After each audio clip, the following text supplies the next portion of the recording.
Hey guys, tonight we settle into a strange corner of American history, the kind where love was supposed to last forever, not because of romance, but because the law and society practically welded you into it. Imagine the smell of gas lamps in a quiet parlor, the hiss of the flame as it sputters, and the creak of a rocking chair while you leaf through the brittle newspapers of 1850. Page after page, the stories whisper the same lesson. Once you said "I do" in 19th century America, you were expected to keep doing forever. Divorce wasn't just discouraged, it was practically impossible. And if you dared to try, well, you probably wouldn't survive the gossip storm that followed. So before you get comfortable, take a moment to like the video and subscribe, but only if you genuinely enjoy what I do here. And hey, I'd love to know, drop a comment with where you're watching from and what time it is for you right now. Now, dim the lights, maybe turn on a fan for that soft background hum, and let's ease into tonight's journey together. You lean back, drifting into this world, and you notice how different the word forever felt back then. Weddings weren't just emotional promises, they were legal contracts and very sticky ones. The very concept of divorce sat like a shadow in the corner of the room, technically possible but rarely spoken aloud. The permanence of marriage was treated as a cornerstone of society, the way we might talk about Wi-Fi today. You assume it must always be there, holding everything together, even if it doesn't always work properly. The United States, in the early 1800s, had a lingering hangover from its Puritan and colonial past. Remember how those early settlers frowned at anything that smelled of indulgence? Well, their suspicion extended to marriage and its possible dissolution. They saw matrimony as sacred glue ordained by God, meant to hold communities steady.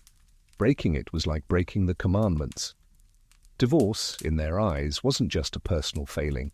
It was a crack in the entire social order, and cracks let in chaos, and nobody wanted that when survival already hinged on harvests, trade, and trying not to freeze in drafty farmhouses. But here's the quirky part. While many people treated divorce as a moral apocalypse, it wasn't technically forbidden everywhere.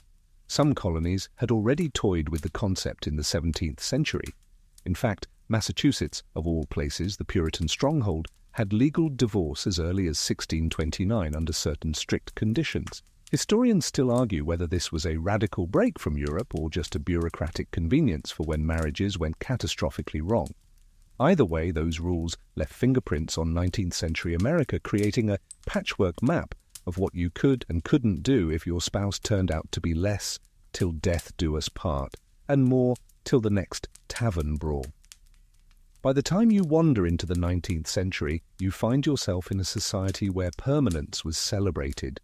Romantic ideals were creeping in, thanks to novels and poetry, but the legal machinery didn't care if you'd fallen out of love. Courts weren't designed to handle heartbreak.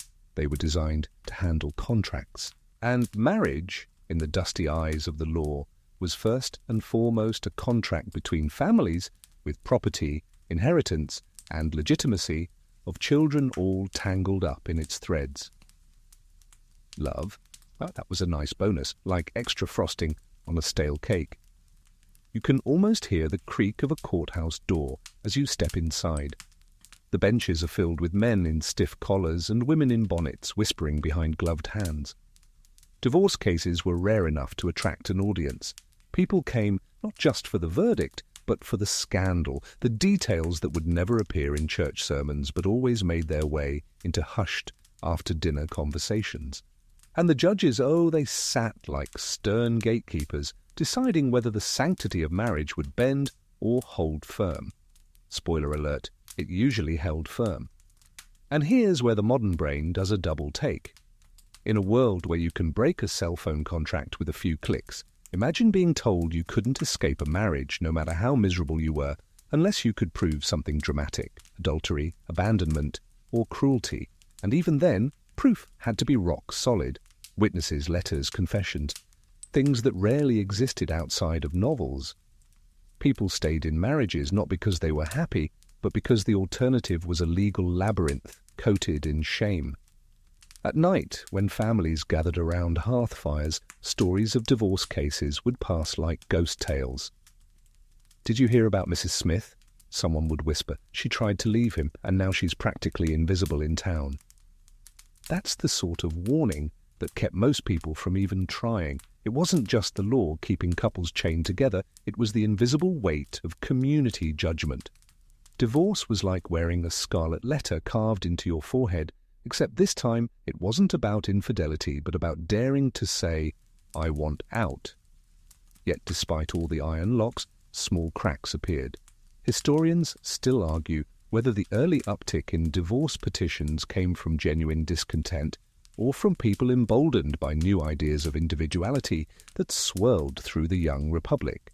You could call it America's awkward adolescence, where citizens slowly began to imagine that maybe personal happiness mattered as much as keeping the community spotless. And that's where you sit, rocking gently on the edge of sleep, caught between the whisper of permanence and the faint rustle of rebellion. The 19th century wanted marriage to be eternal, but eternity is a heavy word when whispered over cold porridge and unpaid bills. You begin to sense the tension already brewing. A society that wanted to hold people together by law, and individuals quietly wondering how long they could endure. You slip further into that world where Puritan echoes still ring in your ears, long after their strict sermons faded into dust. The 19th century, for all its railroads and steamships, carried a baggage claim filled with Puritan ideas about sin, duty, and permanence. You can almost hear the ghost of a preacher pounding his fist on a wooden pulpit, warning a hushed congregation that divorce would invite moral collapse. And honestly, given the thin walls of those clapboard churches, the whole village could probably hear the thunder whether they wanted to or not. This leftover mindset shaped everything. The Puritans believed marriage wasn't just about two individuals. It was a covenant with God, and breaking it was as unthinkable as smashing a stained glass window during Sunday service. Even if you lived in 1830s New York or 1850s Ohio, far from those early Massachusetts shores, the spirit of their morality still seeped into the laws and the pews. People carried it like invisible ink on their family Bibles. Now here's a mainstream fact to ground us. Divorce rates in early 19th century America hovered around a whisper, barely measurable compared to later decades. Historians still argue whether this was because people were truly more committed to each other, or because the penalties of leaving were so brutal that only the most desperate would try. Either way, the numbers tell a story. If you said "I do," the odds were overwhelming that you'd never legally undo it. But the quirky twist is this: Puritans, for all their thunder, weren't entirely consistent. Some colonies, remember, actually allowed divorce centuries earlier for things like adultery or desertion. It's like finding out your strict grandmother once played in a jazz band. You blink twice, then laugh at the contradiction. Massachusetts Bay Colony, in particular, shocked later generations by having a divorce court as early as the 17th century. By the 19th century, though, that flicker of leniency had hardened into stricter laws elsewhere, and society decided to double down on permanence. If you close your eyes, you can imagine what it felt like to sit in a parlor, leafing through sermons printed as pamphlets. One line might praise the sanctity of family, while another warned that a divorced person would lead the entire neighborhood into sin. And in a sense, this fear wasn't just religious paranoia. For small communities, marriage was infrastructure, like plumbing today. If it broke down, everything else wobbled. In towns where everyone relied on everyone, the idea of people splitting households seemed terrifying. Let's be honest, though, there was also a bit of performance in all of this. Families wanted to look righteous, even if their personal lives were messy. That's why gossip functioned like a neighborhood surveillance system. If a wife so much as hinted she was unhappy, word spread before her bread cooled on the windowsill. By nightfall, the town knew, and by Sunday morning, the minister might slip a veiled jab into his sermon. Everyone acted like a living version of those next door apps, except without smartphones, and with more judgmental stares. You stroll mentally into a New England kitchen, the smell of boiled cabbage and wood smoke fills the air, and you overhear a mother advising her daughter, "Remember, child, once you marry, that's forever. Don't think you can change your mind." It wasn't a suggestion, It was a commandment disguised as advice. Even humor about unhappy marriages, what little existed, was nervous, as if joking about divorce could summon it, like saying Bloody Mary in the mirror. And here's another scholarly wrinkle. Some historians argue that the rigidity of divorce law in the 19th century was less about God and more about property. Marriage was still the main way to secure land, inheritance, and legitimacy of heirs. To allow divorce freely would unravel not just morals, but wealth. Nobody wanted disputes over who owned the cow, the field, or the silver spoons. Which makes you wonder, was it really about holiness? Or about making sure Uncle Jed's will didn't get messy? Of course, as you drift deeper, you sense the irony. This obsession with purity and permanence didn't mean marriages were perfect. Adultery happened, cruelty happened, abandonment happened. The difference was that you couldn't easily escape them. Instead, people stayed together, sometimes in silence, sometimes in misery, sometimes simply because the alternative was social exile. And yet the Puritan echo made it all seem like virtue. She endured her lot, neighbors would say with admiration, never stopping to ask whether that lot was unbearable. You probably wouldn't survive such a system today, not because of the hardship itself, but because of the sheer patience it required. Imagine scrolling through modern dating apps with this mindset. Swipe left all you want, but once you swipe right, you're locked in for life. No refund, no cancel button, no, oops, my bad. It's enough to make your thumbs go numb. So you lie there, listening to the steady rhythm of history's heartbeat, knowing that the Puritan echoes weren't just faint background noise. They were the soundtrack to 19th century American marriage. They told people permanence was noble, that divorce was shameful, and that suffering could be sanctified if endured quietly. And though the words faded into the wind, the weight of them lingered in every courthouse, every sermon, every whispered warning passed from mother to daughter. You drift onward, stepping carefully across a patchwork map of states, each one scribbling its own script for how marriage could, or could not, unravel. Unlike today, where federal guidelines hover like a quiet safety net, 19th century America was a carnival of contradictions. You could stand on one side of a river and be trapped for life, then cross a bridge into the next state and suddenly find a legal loophole waiting with open arms. It wasn't freedom exactly, but it was inconsistency, and inconsistency is sometimes the closest thing to hope. You picture a courthouse in Vermont, grey stone, iron stove, smoking in the corner, clerks scribbling with quills. There, the law might say divorce is permissible for adultery and abandonment. Then your mind drifts southward to South Carolina, which, until the late 1800s, flat-out banned divorce entirely. 0 exceptions. The only way out was a coffin. Historians still argue whether South Carolina's obstinacy came from deep religious conservatism or simply from a stubborn sense of tradition. Either way, it turned the state into a fortress of permanence, so much so that neighboring states would gossip about it with a mix of envy and pity. Here's your mainstream fact of the evening. By mid-century, divorce was technically legal in almost every state except South Carolina, but the laws varied so much they created what some scholars later nicknamed divorce tourism. People traveled not for sandy beaches, but for sandy courtrooms, desperately seeking jurisdictions that might cut them loose. That quirk alone gives you a sense of how ridiculous the patchwork was, like trying to solve a Rubik's Cube while blindfolded, only to find out each state colored its squares differently. The quirky tidbit? Some states had rules so oddly specific, you could almost laugh. In Connecticut, cruelty might be grounds for divorce, but only if you could prove it reached a certain level of severity. Judges wanted to know details. Was it verbal, physical, continuous?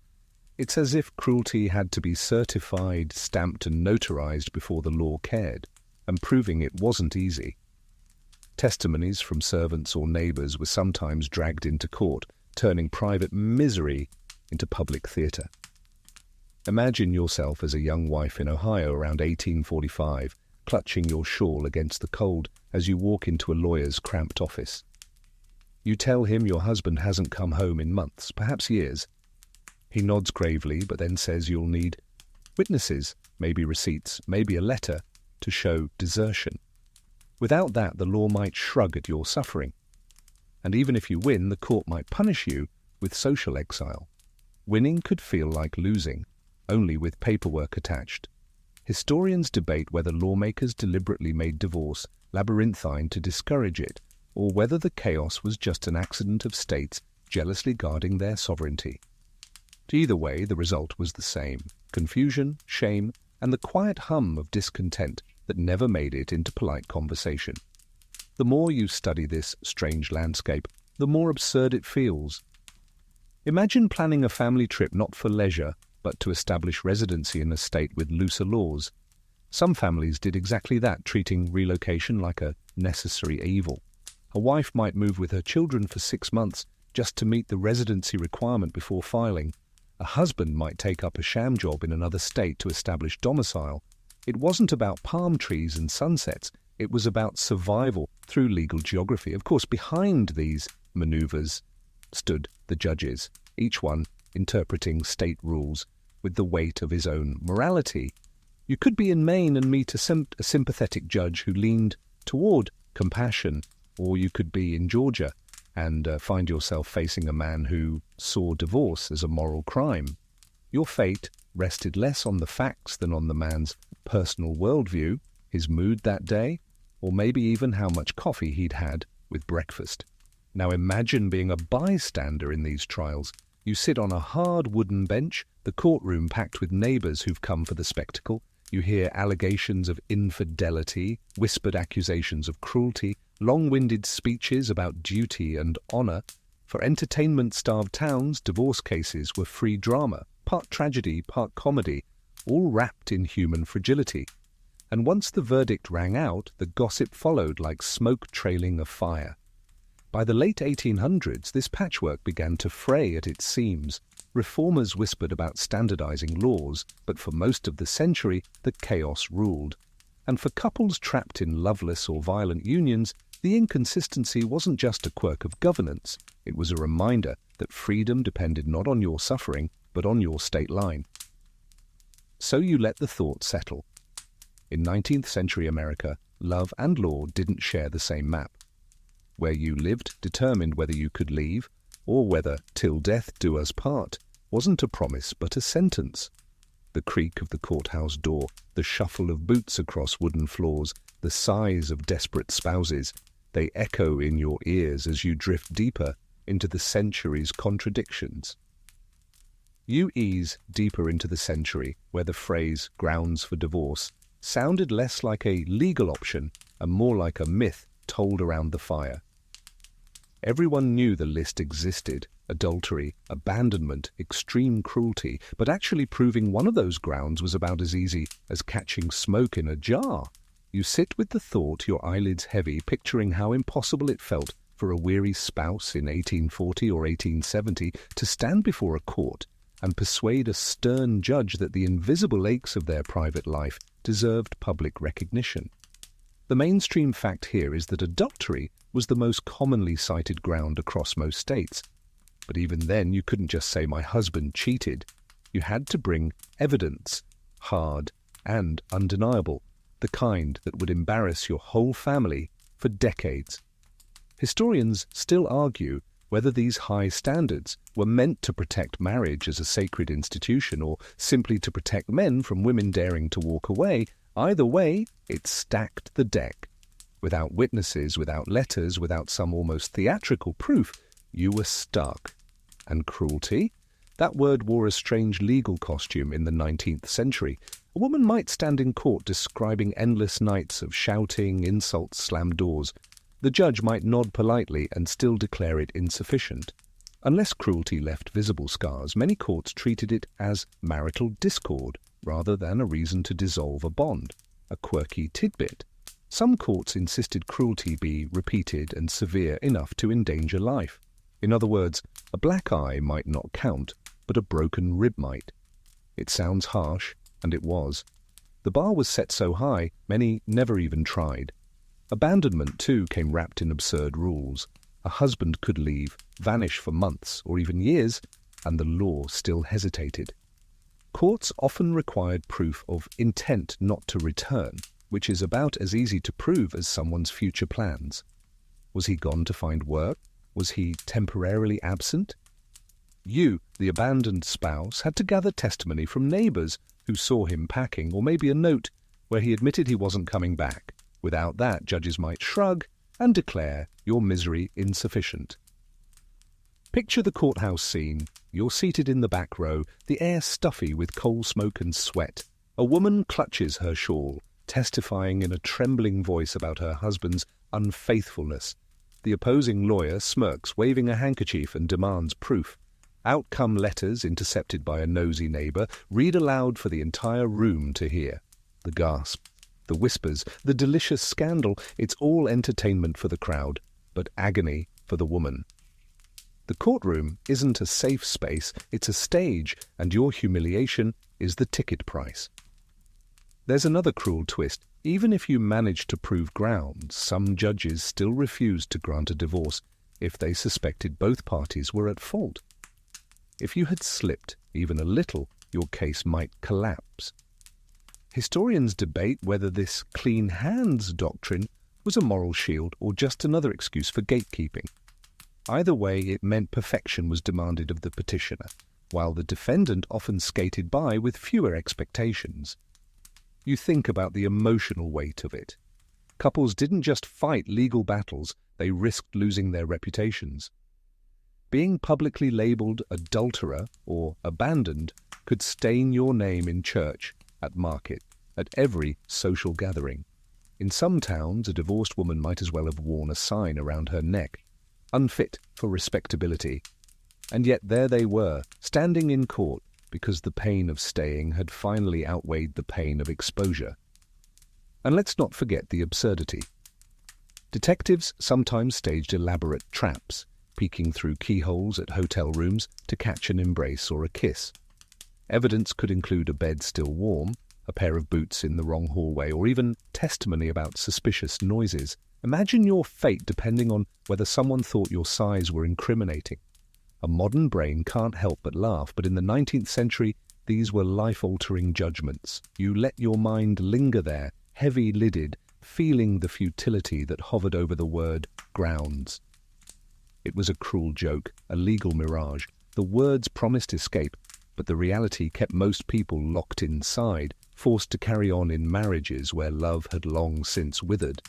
And as you drift closer to sleep, you realize that permanence wasn't just law, it was endurance, demanded again and again, even when the heart whispered enough.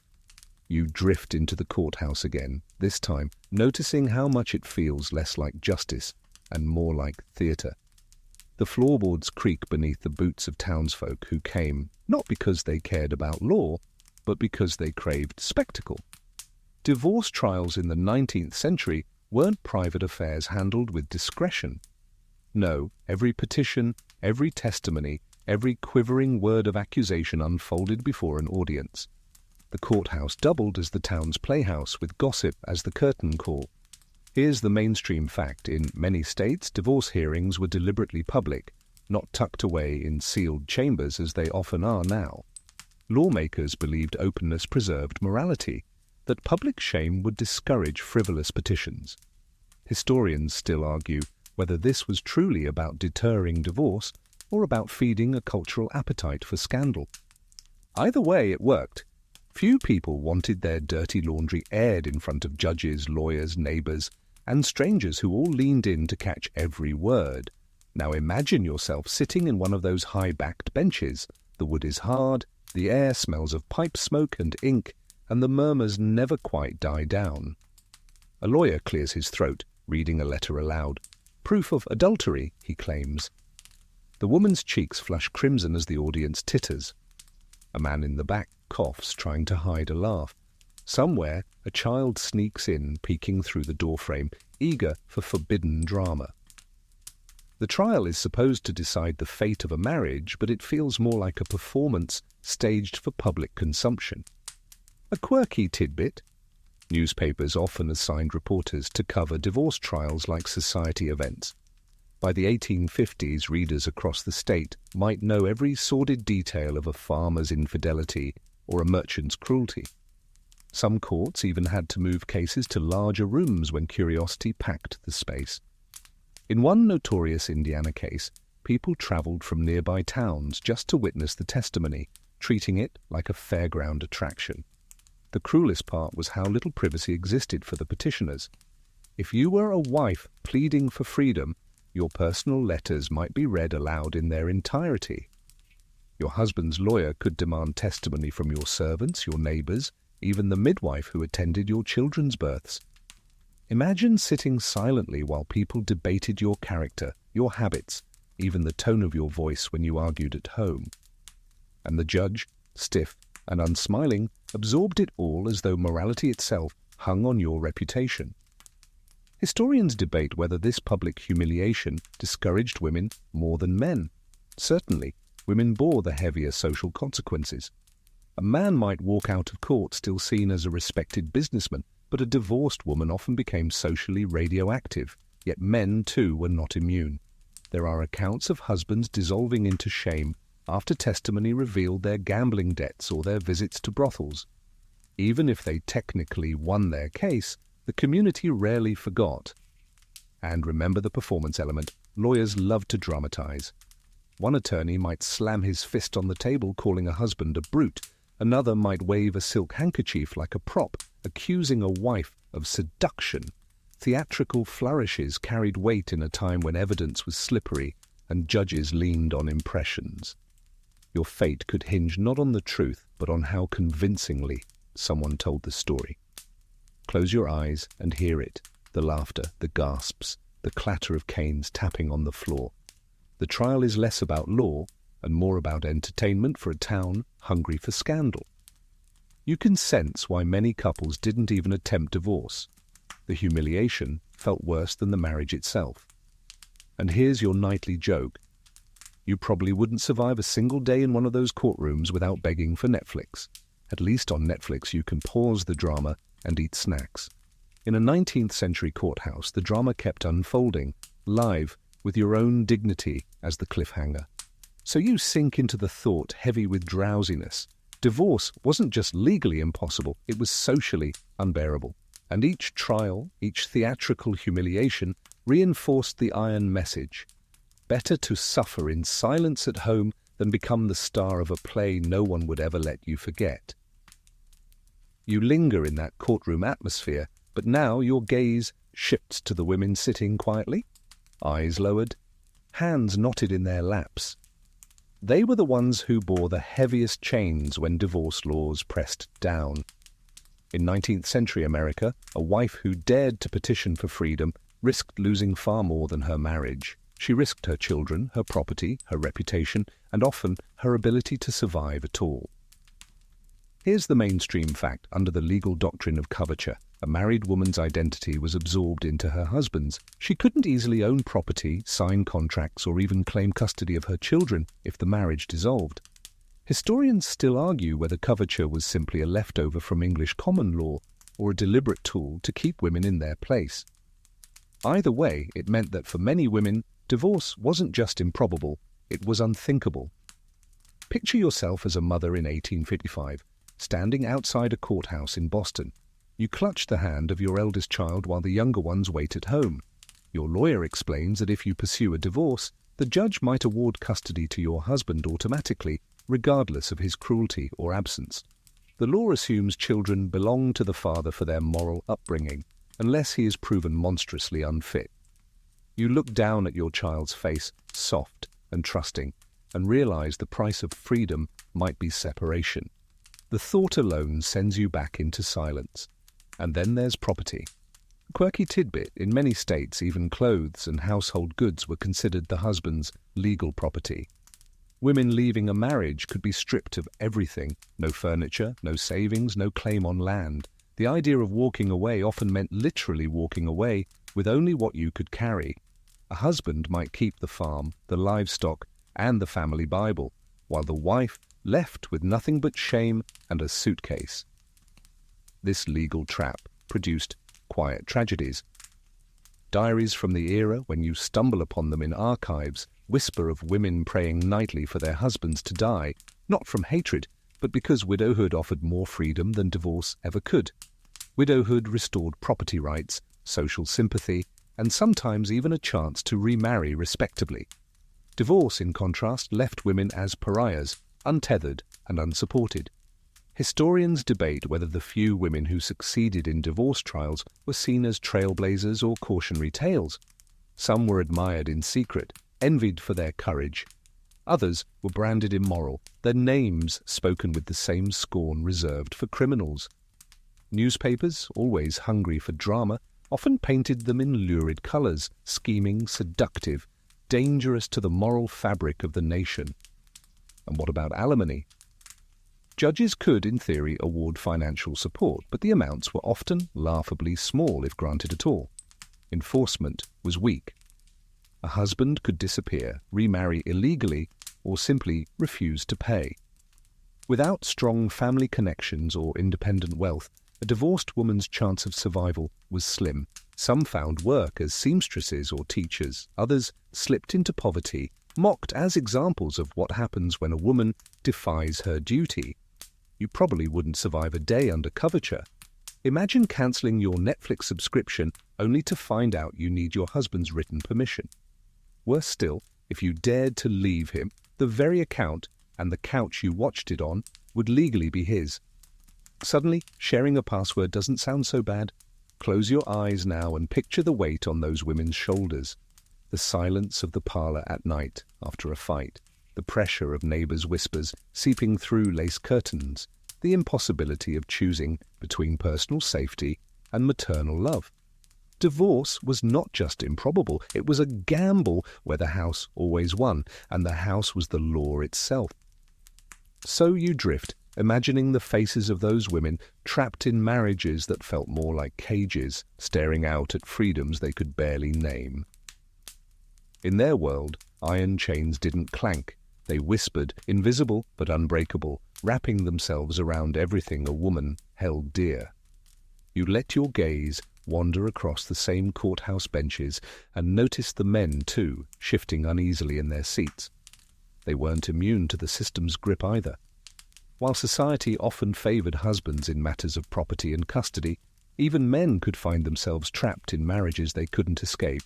The iron lock of divorce law didn't just clamp down on wives, it snapped shut on husbands as well, though in different, sometimes surprising ways. Here's the mainstream fact. In many states, husbands who sought divorce had to prove their wives' adultery with ironclad evidence, far beyond suspicion or rumour.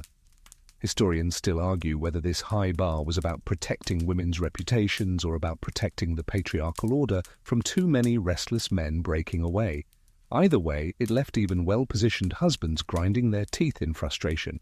Picture a husband in Pennsylvania in 1842. He's convinced his wife has taken a lover. He's even heard whispers from the tavern. But unless he can produce direct evidence, the court will dismiss his petition. That means witnesses who can testify they actually saw her in the act. Imagine the humiliation of hiring private eyes, or worse, bribing nosy neighbours to spy on your own household. Without this proof, the law essentially tells him to go home and live with his suspicions. Now, for a quirky tidbit, some husbands tried to prove desertion by hiring witnesses to testify that their wives had packed trunks or boarded stagecoaches. In one case, a man produced a detailed inventory of household goods his wife supposedly took, right down to candlesticks and sewing needles, as evidence she didn't intend to return. The judge raised an eyebrow but still demanded more, because even trunks of stolen candlesticks couldn't guarantee intent never to come back. It's bureaucracy at its most absurd, and cruelty. The law did not always side with men either. A husband claiming cruelty had to prove his wife's behaviour endangered his life or health. In a culture that mocked henpecked husbands, the very idea of a man seeking divorce for a wife's cruelty was often laughed out of court. Judges and juries, made up almost entirely of men, scoffed at claims of nagging or temper. Unless a man could show injuries or extreme danger, the system simply told him to be the stronger sex and endure. So while men had more financial security, they still found themselves tangled in contradictions. And then came the moral hazard. If a husband admitted to his own adultery, even casually, Judges often barred him from seeking a divorce. That clean hands doctrine you remember from earlier, it applied here too. Many men discovered too late that confessing their misbehavior torpedoed their petitions. They might win in gossip, but they lost in court. Historians debate whether men's complaints about the system were genuine hardships or simply resentment that they couldn't bend the rules at will. What's clear, though, is that the laws didn't guarantee escape for them either. The idea of practically impossible applied across the board. Now picture the social cost. A husband who dragged his wife to court might emerge technically victorious, but socially bruised. His business partners might see him as unstable. His church might keep him at arm's length. Divorce clung to men too, though rarely as heavily as it did to women. In smaller towns where everyone's business was public property, a divorced man became an object of curiosity, whispered about over barrels of flour and crates of apples. You probably wouldn't survive as a husband in that era either, not if you value convenience. Imagine trying to cancel your marriage like you'd cancel a gym membership, only to find out the judge requires 3 witnesses, a signed affidavit, and proof you never once skipped arm day. Suddenly, treadmill contracts don't sound so bad, so you drift deeper, realizing that the lock of 19th century divorce law didn't discriminate entirely. Men, too, felt its bite, forced to live with suspicion, bitterness, or humiliation, often with no way out. In a society obsessed with permanence, even the so-called powerful weren't always strong enough to break free. Your thoughts drift toward the pews of small-town churches, where preachers thundered from pulpits with voices so loud they rattled the rafters. If the law already made divorce nearly impossible, the church added another layer of chains, wrapping them tight around the hearts and minds of 19th century Americans. You can almost hear the echoes, "What God has joined together, let no man put asunder." That verse became less a blessing and more a warning, repeated until it sank like stone into every ear. Here's the mainstream fact. In the early to mid-19th century, most Protestant denominations in America condemned divorce outright, except in the narrowest circumstances. The Catholic Church was even stricter, viewing marriage as a sacrament that could not be undone. Historians still argue whether sermons shaped public opinion or simply echoed it, but the effect was clear. Divorce was painted not just as a legal failure, but as a mortal sin. Imagine sitting in a pew in 1848, the smell of beeswax candles heavy in the air. The minister paces slowly, then raises his voice until the windows tremble. Divorce is the ruin of families, the destruction of souls, the gateway to national decay. Heads nod solemnly. Mothers squeeze their daughters' hands tighter, and you, even if you quietly disagree, feel the weight of judgment pressing from all sides. Walking out of that service to file for divorce would feel like defying not just the law, but heaven itself. And here's a quirky tidbit. Some preachers even claimed divorce would cause physical illness, warning that separated couples would bring pestilence upon their towns. It sounds absurd now, like a fire and brimstone version of a WebMD article, but people believed it. In a century where cholera and typhoid swept through communities with frightening speed, tying divorce to disease wasn't just metaphor, it was a scare tactic designed to keep families locked together. The church's influence seeped far beyond Sunday mornings. Ministers sometimes testified in court, offering moral opinions on whether a divorce petition was justified. Churches might excommunicate members who filed, cutting them off from social and spiritual lifelines. And in towns where the church doubled as the hub of community life, that meant losing more than a place of worship. It meant losing friends, business ties, and the fragile sense of belonging. Historians debate whether the iron grip of religion weakened over the century as industrialization and urbanization spread. In bustling cities, anonymity made it easier to defy church expectations. But in rural parishes where everyone knew your name and your family's pew, the sermons rang like hammers against the door of your heart. Even if the law allowed an escape, your soul, or at least your reputation, was bound in chains of holy rhetoric. Picture a woman after such a sermon, walking home in silence along a muddy road. Her husband strides ahead, oblivious, while her children tug at her skirts. She thinks of the bruises on her arms, the loneliness in her bed, the coldness in her marriage. And yet the minister's words echo louder than her own pain. To leave is to sin. She lowers her eyes, and with that the chains tighten once more. And here's your sleepy joke for the night. You probably wouldn't survive a Sunday service back then without whispering, "Does this sermon come with a mute button?" Imagine being stuck on a pew for 3 hours while someone scolds you for even thinking about happiness. No coffee refills, no exit button, just judgment and hymnals. So you settled deeper, recognizing that the church wasn't just background noise. It was a loud, unrelenting soundtrack that reinforced the law, amplified the shame, and convinced people that staying in misery was somehow noble. In 19th century America, the courthouse may have held the legal chains, but the church forged the locks. You slip away from the echo of the pulpit and into the narrower streets of small-town America, where the church bells fade, but the whispers never stop. If religion thundered its warnings from above, communities enforced them with a quieter, sharper sting: shame. Divorce wasn't just a legal impossibility or a spiritual failure, it was a social contagion, and neighbors made sure you felt every ounce of its weight. Here's the mainstream fact. In the 19th century, communities often acted as enforcers of marital permanence, policing each other through gossip, ostracism, and reputational ruin. Historians still argue whether this was genuine moral concern or simply a way of keeping everyone in line, but either way, it worked. A person who divorced became a spectacle, a cautionary tale to be whispered about on porches and over pickle barrels in general stores. Picture yourself walking through a small village in 1860. The dirt road is lined with clapboard houses, shutters painted a little crooked, laundry strung up in backyards. You're carrying a basket of apples from the market when you pass two neighbors leaning over a fence. They stop talking as you approach, eyes flicking to you, then back to each other with a knowing smile. You keep walking, but the silence says more than words ever could. Everyone knows, and everyone will keep knowing, a quirky tidbit. In some towns, divorced women weren't just avoided. They were actively barred from sewing circles, church choirs, or even lending libraries. One library in upstate New York kept an unofficial list of unsuitable patrons, which included women who had brought disgrace upon their households. Imagine being denied novels because you dared to seek freedom. It's absurd, like being banned from Netflix because you cancelled your marriage subscription. The cruelty didn't end with whispers. Children of divorced parents often carried the stigma, teased in schoolyards or quietly excluded from birthday parties.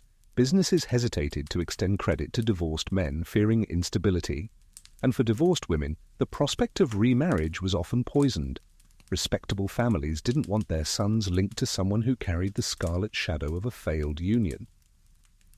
Historians debate whether these harsh reactions were stronger in rural villages than in booming cities. Some argue that anonymity in places like New York or Chicago softened the sting. After all, who had time to track every neighbor's scandal in a city of thousands? Others insist that even in crowded streets, gossip found its way, and reputations traveled faster than a telegraph wire. And then there's the public spectacle of exile. In extreme cases, communities literally shunned divorced individuals, refusing to sell to them at markets or seat them in church. It sounds medieval, but it lingered well into the 19th century. Imagine showing up to Sunday service only to find your family's pew mysteriously occupied, no one willing to make room. You'd stand in the back, cheeks burning, heart sinking. For many, this was punishment enough to deter even the thought of divorce. You probably wouldn't survive that level of surveillance today. Picture posting a breakup on Instagram and suddenly finding out your grocery store won't sell you bananas anymore. It's funny in theory, but in the 1800s it was deadly serious. Bananas weren't even common yet, but shame was always in stock. So you rest with the thought, letting it settle like a heavy quilt. Divorce wasn't just rare because of law or church. It was rare because your neighbors, your friends, your entire social world stood ready to enforce permanence. They turned their backs, closed their doors, and made sure that anyone who slipped through the cracks of matrimony would fall into loneliness. In that sense, the community itself was the last, and perhaps cruelest, jailer of 19th century marriage. You drift along with the thought of those narrow village streets, and soon you notice something else. Some people simply vanished. When the laws were ironclad, when the sermons boomed, when the gossip suffocated, a desperate few tried a different strategy. Escape. They packed their bags, crossed rivers, or hopped stagecoaches, hoping that somewhere beyond the horizon the rules might be softer. Migration became its own quiet form of rebellion, a way of bending geography instead of bending law. Here's the mainstream fact. By the mid-19th century, certain states and territories developed reputations for being more lenient with divorce petitions. Word spread slowly by letters and rumors, but it spread far enough that some families uprooted their lives to take advantage of it. Historians still argue whether this was truly about marital freedom or just a side effect of new states experimenting with governance. Either way, migration as escape became a whispered option. Picture a weary couple boarding a steamboat in 1857. The wife stares into the murky water, clutching a carpetbag, while the husband fiddles nervously with his hat brim. They aren't traveling for adventure or opportunity. They're traveling because Ohio's divorce courts won't hear their case, but Indiana might. 6 months of residency in a new town could be the ticket to freedom, though it also meant abandoning friends, businesses, and the fragile networks that held their lives together. A quirky tidbit: some opportunistic towns actually courted this migration. Inns advertised residency packages where newcomers could stay long enough to qualify for the local divorce process. It sounds almost like a modern tourist trap. Come for the riverside views, stay for the speedy annulments. Sioux Falls, Dakota Territory, would later perfect this business model, but the seeds were already sprouting in smaller places decades earlier. Of course, migration wasn't simple. Trains and stagecoaches cost money, and not everyone could afford to uproot. And even if you managed it, the stigma followed. Letters travelled almost as fast as wagons, carrying whispers of your scandal back home. You might gain legal freedom, but you lost your reputation permanently. For women especially, returning to your old community after a migratory divorce meant walking into a wall of cold stares and muttered condemnations.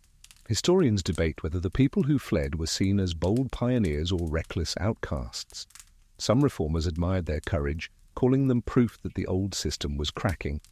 Others denounced them as selfish, destabilizing the sanctity of marriage for everyone else. The debate swirled in newspapers, with moralists warning that if migration for divorce continued, society would collapse into chaos. Spoiler: society didn't collapse, but the fear was real. Now imagine the experience itself. You arrive in a strange town, staying in a boarding house filled with other half-strangers who, suspiciously, seem to be there for the same reason. Mealtimes buzz with awkward silences, everyone avoiding eye contact lest their stories spill out. Then at the courthouse you line up with other petitioners, each one clutching documents, hearts pounding, eyes darting toward the judge. It feels less like liberation and more like an exile camp where everyone's sin is the same. And here's your nightly joke. You probably wouldn't survive this divorce tourism without leaving a Yelp review. Boarding house was fine, judge was strict, community shunned me, would not recommend. But in the 19th century, all you could do was sigh into your porridge and hope no one back home recognized your name in the papers. So you let the thought soften as you sink further. Migration wasn't common, but it was a safety valve for those who could risk it. The fact that people packed up entire lives for the faint possibility of escape shows just how tightly locked the rest of America was. In a century obsessed with permanence, movement itself became an act of rebellion, a whispered way of saying, if I can't change the law, I'll change my ground beneath it. Your thoughts wander westward, where dusty crossroads and river towns gained a peculiar reputation. By the mid-1800s, Indiana had become infamous as the nation's divorce mill. Imagine that. While most states doubled down on permanence, Indiana practically left the back gate swinging on its hinges. Word drifted eastward. Go to Indiana, stay a while, and freedom might just be yours. It was scandalous, and yet irresistible for those desperate enough to risk the move. Here's the mainstream fact. In 1852, Indiana revised its divorce law to allow separation for a broad list of reasons: adultery, abandonment, cruelty, habitual drunkenness, and even failure to provide. That last one was shockingly modern compared to neighboring states. Historians still argue whether Indiana lawmakers truly believed in liberal reform or were just trying to lure settlers and stimulate local business. Either way, the result was a surge of divorce seekers crossing its borders.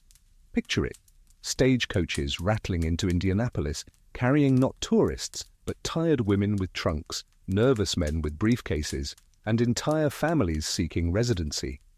Inns filled with these petitioners, local lawyers suddenly flush with business. One innkeeper in Madison was rumored to whisper, "Stay 6 months with us, and the judge will know your name by heart." For some Indiana towns, divorce wasn't a shameful aberration, it was an industry.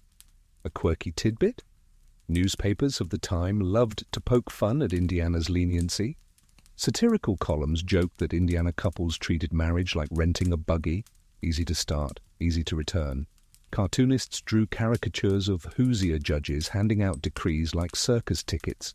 The mockery only added fuel to the scandal, making Indiana both a punchline and a lightning rod for criticism. And yet, the social cost was still high. While the courts might grant a decree, the whispers followed. Families who returned to Ohio or Kentucky with Indiana divorces often discovered their freedom papers weren't worth much respect back home.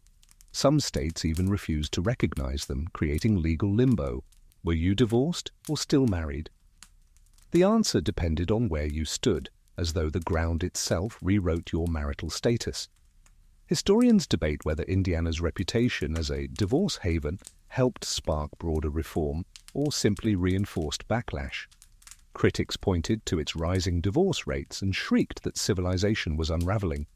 Moralists declared Indiana a place where vows meant nothing, warning that the Indiana disease would spread.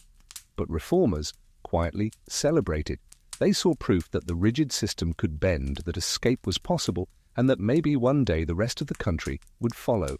Imagine yourself as a petitioner in 1865, standing before an Indiana judge. The courtroom is plain, the air thick with tobacco smoke. You explain your husband's drinking, his cruelty, his abandonment. The judge listens, nods, and after only a few questions, grants your decree. Relief floods your chest. For the first time, you feel the weight lift, and then as you leave, you notice the stares of locals who know exactly why you're there. Freedom has a price, and that price is visibility. You probably wouldn't survive Indiana's reputation today without tweeting something like, "Checked into the Holiday Inn of divorce. 1010 would break vows again."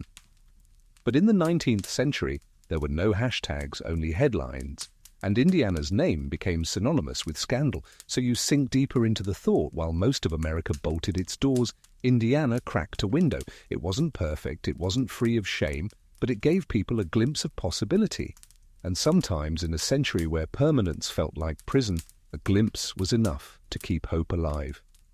You drift even further west, where the wind whistles over endless prairies, and the railroad whistles too, carrying restless travelers toward a strange new frontier, Dakota Territory.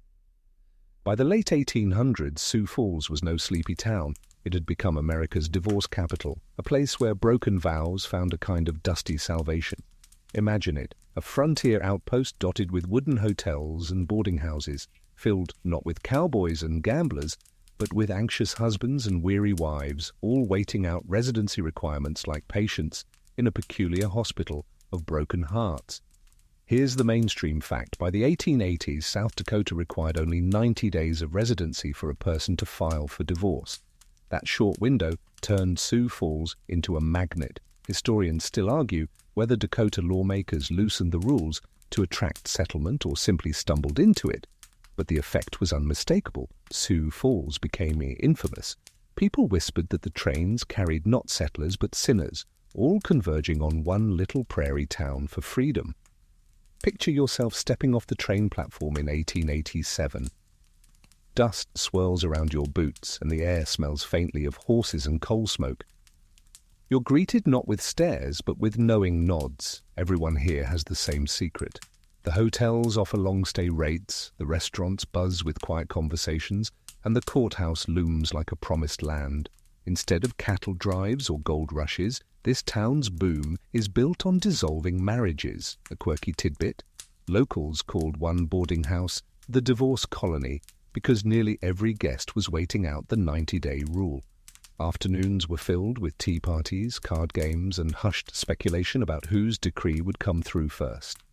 Newspapers sent reporters to Sioux Falls specifically to cover the colony, splashing sensational stories across front pages from New York to Chicago. Divorce seekers, usually women from wealthy Eastern families, became celebrities of scandal. The social contrast was striking. Within Sioux Falls, divorce seekers mingled openly, their plight understood, even catered to. But outside, the rest of the country sneered. Moralists decried Sioux Falls as a blot on the nation, a place where sacred vows were traded like stock certificates. Satirical writers mocked it as a Prairie Reno, long before Reno, Nevada, earned that title. Reformers, though, looked at the colony and saw proof that Americans were hungry for legal escape valves. Imagine sitting in a parlor of the Cataract House Hotel, velvet curtains drawn against the prairie dust. A dozen women in traveling dresses sip tea, their conversation a mix of gossip and strategy. "My lawyer says only 2 more weeks," one confides. Another sighs, "I hope the judge is in a generous mood." Outside, children play in the street, blissfully unaware that their mothers are quietly rewriting their futures inside. Historians debate whether Sioux Falls truly empowered these women or merely exploited them. Many were wealthy enough to afford the journey and stay, which raises the question, was Dakota's divorce colony a symbol of progress or just a privilege for the elite? For poor women in abusive marriages, the prairie freedom remained out of reach, and yet Sioux Falls planted a seed in the national imagination. It showed that divorce didn't have to take years or require unbearable proof. It demonstrated that residency requirements could be short, that courts could act swiftly, that the sky didn't collapse when couples separated. For critics, it was proof of decay. For reformers, it was proof of possibility. You probably wouldn't survive the boredom of waiting out a 90-day residency without muttering, "So basically, this is jury duty, but with more scandal." But for the people who endured it, the end of that countdown meant a chance at life beyond suffocating vows. So you let your thoughts rest in Sioux Falls for a moment, among the clapboard hotels and the gossip-filled tea tables. Here, in the wide, wind-swept Dakota plains, marriage chains loosened just enough to let some slip free. It was a scandal, a lifeline, a curiosity, and a reminder that even in the stiff-necked 19th century, escape could sometimes be found where you least expected it. You drift away from the prairie hotels of Sioux Falls and into the deeper current of society's double standards. For while divorce seekers lined up in Dakota courtrooms, the judgments they faced were anything but equal. A man could sometimes stumble out of a marriage with his dignity dented but intact, while a woman, even with good reason, carried the stigma like a permanent tattoo. Here's the mainstream fact. In the 19th century, divorced women were far more likely than men to be socially ostracized, branded as immoral, unfit, or even dangerous. Historians still argue whether this was about protecting the sanctity of marriage or simply about controlling women's roles. Either way, the double standard was glaring. Men might be scolded, but women were ruined. Imagine a husband accused of adultery in an 1870 courtroom. He shifts uncomfortably in his seat as the evidence piles up. Letters, witnesses, even testimony from a hired detective. The judge sighs and grants the divorce. The man walks out, his reputation tarnished but recoverable. In business circles, he's still a partner. In church, he may be whispered about, but pews don't empty when he walks in. Now picture the wife in the same situation. Even if she was the innocent party, the gossip lingers around her more than him. People glance twice at her clothing, speculate about her morality, and warn daughters not to turn out like her. Here's a quirky tidbit. Some newspapers publish the names of divorced women in special columns, almost like crime reports. Men's names might be mentioned in passing, but women's names were headlined, ensuring their shame lived longer than their marriages. One Ohio paper even ran a scandal ledger where it listed every local divorce, and readers knew exactly which women had failed at their duties. This wasn't just social, it was economic too. A man might remarry quickly, securing another household and reputation. A woman often struggled to remarry at all. Eligible bachelors were warned that divorced women carried moral baggage. Even wealthy widows had better prospects than divorced wives because widowhood was tragic, while divorce was scandalous. In a society obsessed with reputation, women bore the heavier price for daring to step outside the lines. Historians debate whether this double standard softened in larger cities, where anonymity offered some protection. In places like New York, divorced women could sometimes reinvent themselves, slipping into new communities. But in small towns, the stigma was unshakable. People remembered, and they rarely forgave. Picture a divorced woman in 1882 living in a boarding house in Boston. She earns a living as a seamstress, quiet, diligent, but the landlady always introduces her to others as Mrs. Clark. She's divorced, you know. The word hangs in the air, heavier than smoke. Men nod politely, but their eyes carry suspicion. Women exchange wary glances. Even children are told not to linger near her doorway. For her, freedom meant solitude, not liberation. And yet men had loopholes. Some even bragged about their escape from troublesome wives, turning divorce into a badge of rugged independence. In saloons and gentlemen's clubs, divorce stories became drinking tales, spiced up, exaggerated, but rarely punished. Meanwhile, women endured whispers about their supposed faults, regardless of the truth. You probably wouldn't survive such double standards today without muttering, "So men get a free pass and women get a public shaming?" Sounds like Twitter, but with worse fashion. The injustice was so obvious that even reformers of the time remarked on it, noting that the law might be neutral on paper, but society's verdict was not. So you let the thought weigh on you. In the 19th century, divorce was a lopsided gamble. For men, it was a risk of embarrassment. For women, it was often the end of social life as they knew it. Chains didn't always clink the same way, but they bound just as tightly. And in the quiet between courthouse gavel strikes, it was women who felt the sting longest. You rest a moment with that image of double standards, and then you notice the smallest faces in the courtroom, the children. They sit on wooden benches, fidgeting with their boots, too young to understand the legal jargon, but old enough to feel the tension. In the 19th century, when divorce tore through a household, children often became pawns in a game where the stakes were custody, inheritance, and reputation. Here's the mainstream fact: most states in the 1800s automatically awarded custody of children to the father after a divorce, regardless of his behavior. The reasoning was rooted in the idea that men, as heads of households, were responsible for the moral and financial upbringing of their offspring. Historians still argue whether this was about protecting patriarchal authority or about maintaining economic order, but the outcome was clear. Children were bargaining chips in the hands of the courts. Picture a mother in 1874, standing before a judge. She pleads for her young daughter, explaining how she's the one who nursed her through fevers, taught her to read by firelight, and kept food on the table while her husband disappeared for weeks. The judge listens, nods, and then calmly awards custody to the father, because the law assumes the father's authority is unquestionable. The mother leaves in tears, not just divorced, but separated from the very child she fought to protect. And here's a quirky tidbit. Some fathers who gained custody didn't even want the children. There are accounts of men immediately handing their offspring to grandparents or older siblings, treating them as burdens rather than blessings. Yet the law rarely considered a mother's claim unless the father was proven outrageously unfit, drunk to the point of collapse, criminal, or openly abusive. Even then, custody was far from guaranteed.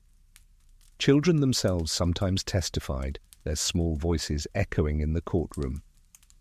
Imagine an 8-year-old boy asked to choose between parents, his answer shaping the rest of his childhood. Neighbors packed the benches, hanging on the child's every word, as if it were part of the entertainment. You can almost hear the muffled sobs of mothers and the stone-faced silence of fathers, both waiting for judgment to fall. Historians debate whether the tender years doctrine, which suggested young children needed their mothers, began to soften these rules by the late 19th century. In some urban courts, judges leaned toward awarding infants and toddlers to mothers.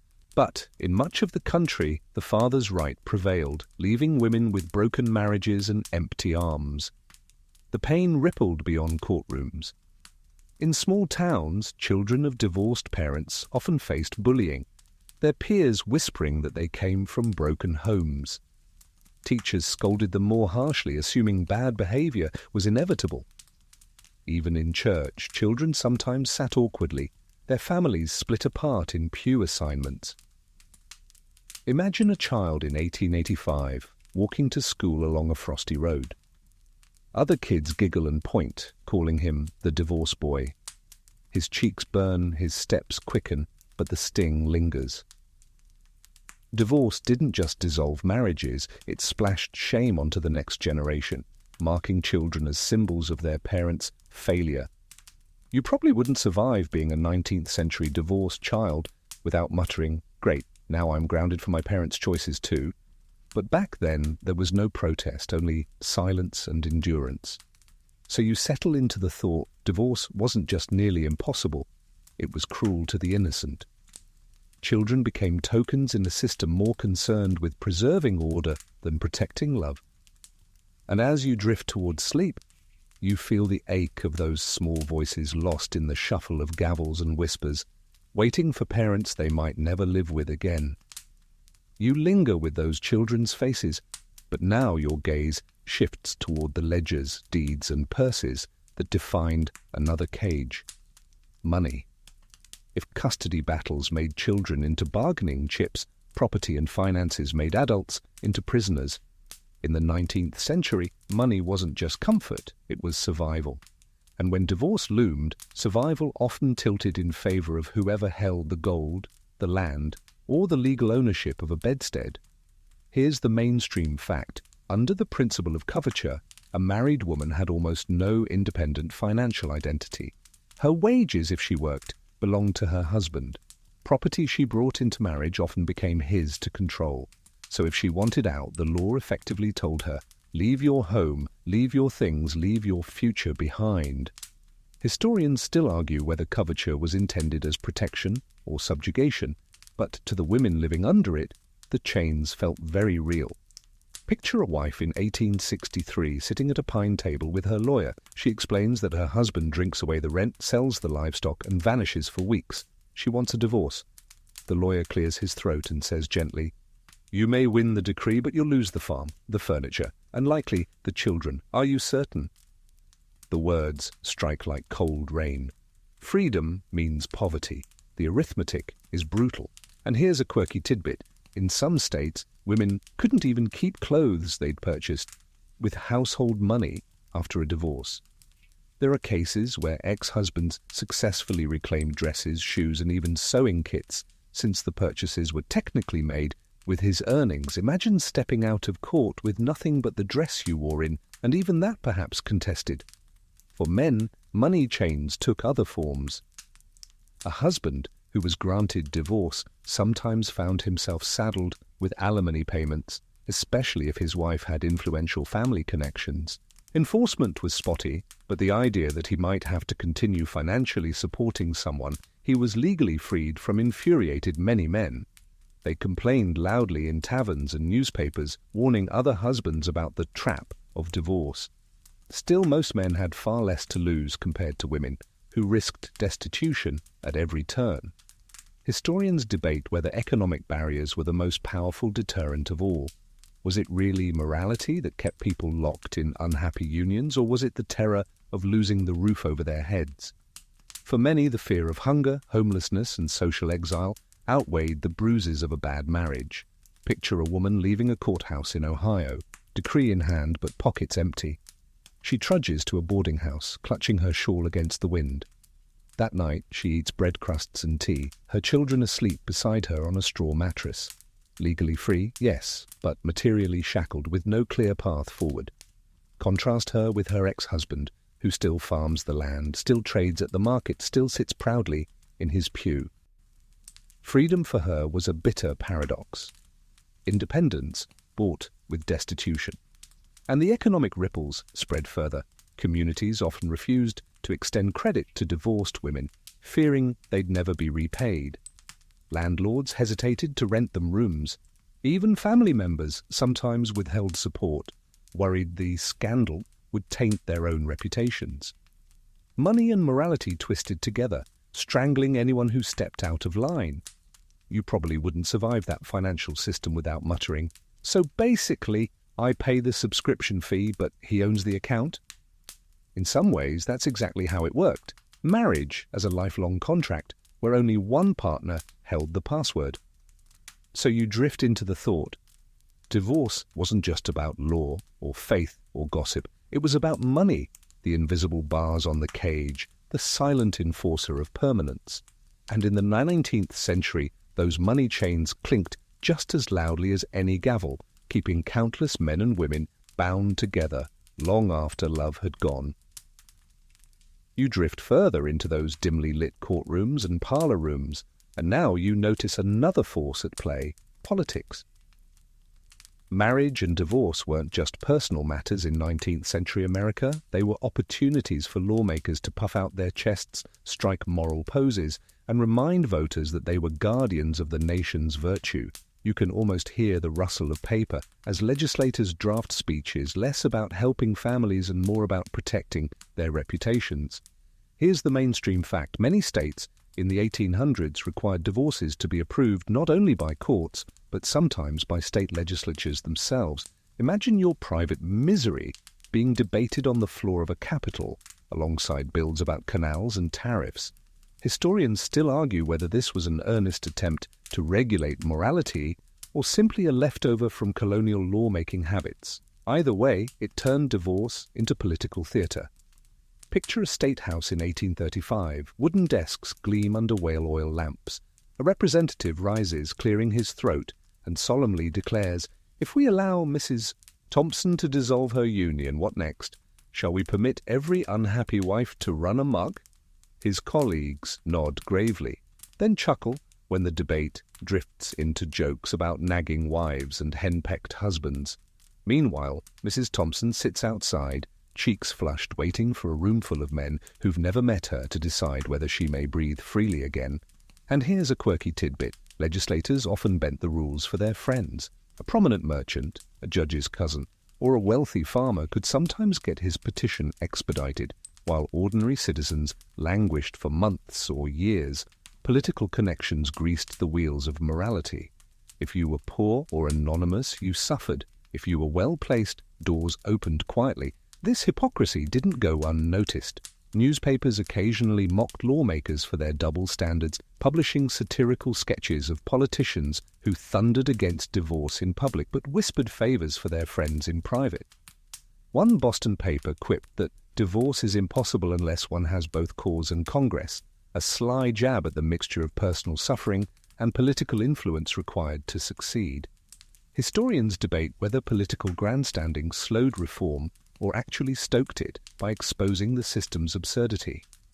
Some argue that the public grew tired of watching legislators meddle in private lives, paving the way for more standardized judicial systems by the century's end.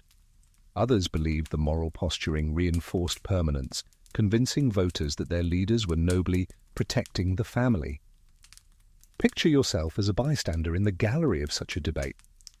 The air smells of tobacco and ink. The representatives drone on about the sanctity of the home, while you wonder how many of them are secretly miserable in their own marriages. It feels less like governance and more like performance art, staged to reassure communities that tradition remains intact. And here's your sleepy chuckle. You probably wouldn't survive watching divorce legislation debates without muttering, "This is just C-SPAN, but with more wigs and less air conditioning." Hours of moralizing speeches, no resolution in sight, and you'd be nodding off before they even voted, so you let the thought sink in. Politics in the 19th century didn't loosen the chains of marriage, it often tightened them. Lawmakers grandstanded about virtue while quietly bending rules for their allies, leaving ordinary couples to twist in the wind. And as you drift further, you see it clearly. The permanence of marriage wasn't just enforced by law, church, or community. It was paraded on the political stage. where suffering became just another talking point.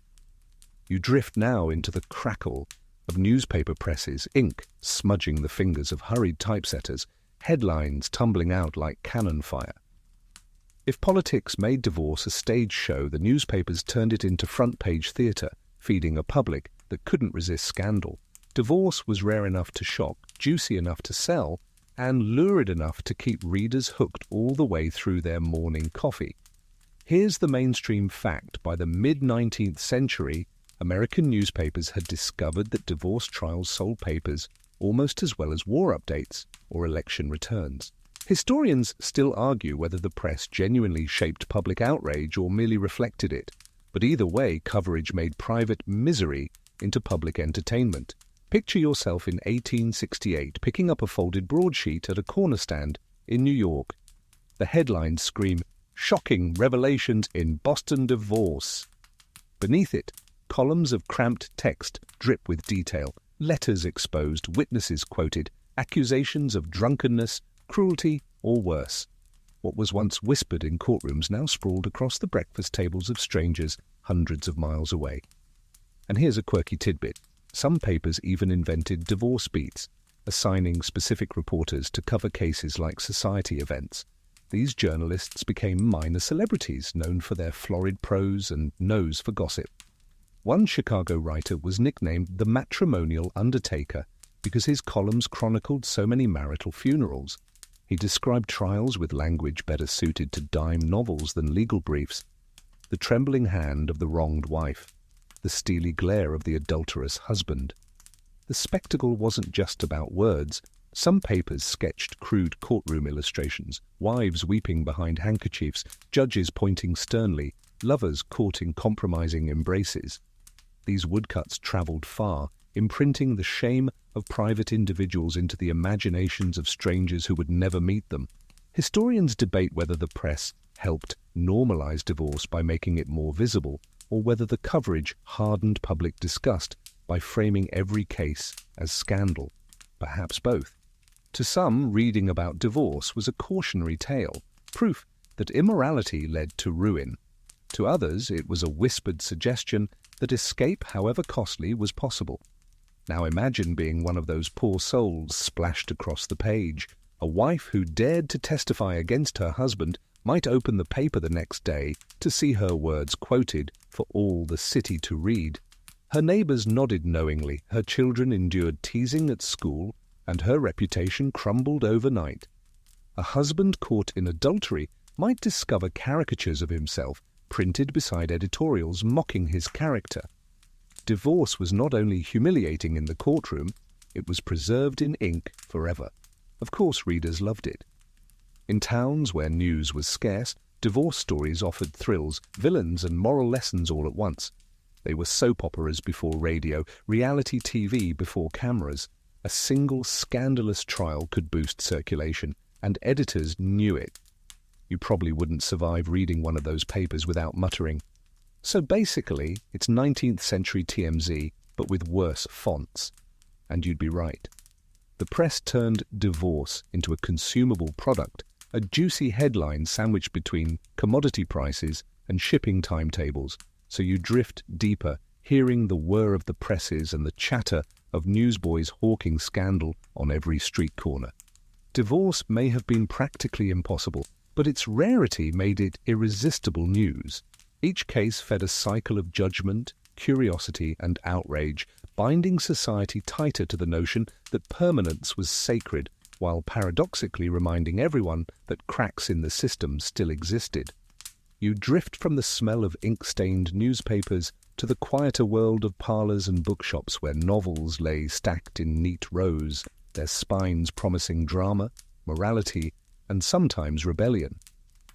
If the courtroom was a theatre and the press a megaphone, then fiction became a mirror, reflecting society's unease about marriage and daring, ever so gently, to question whether those iron vows should always hold.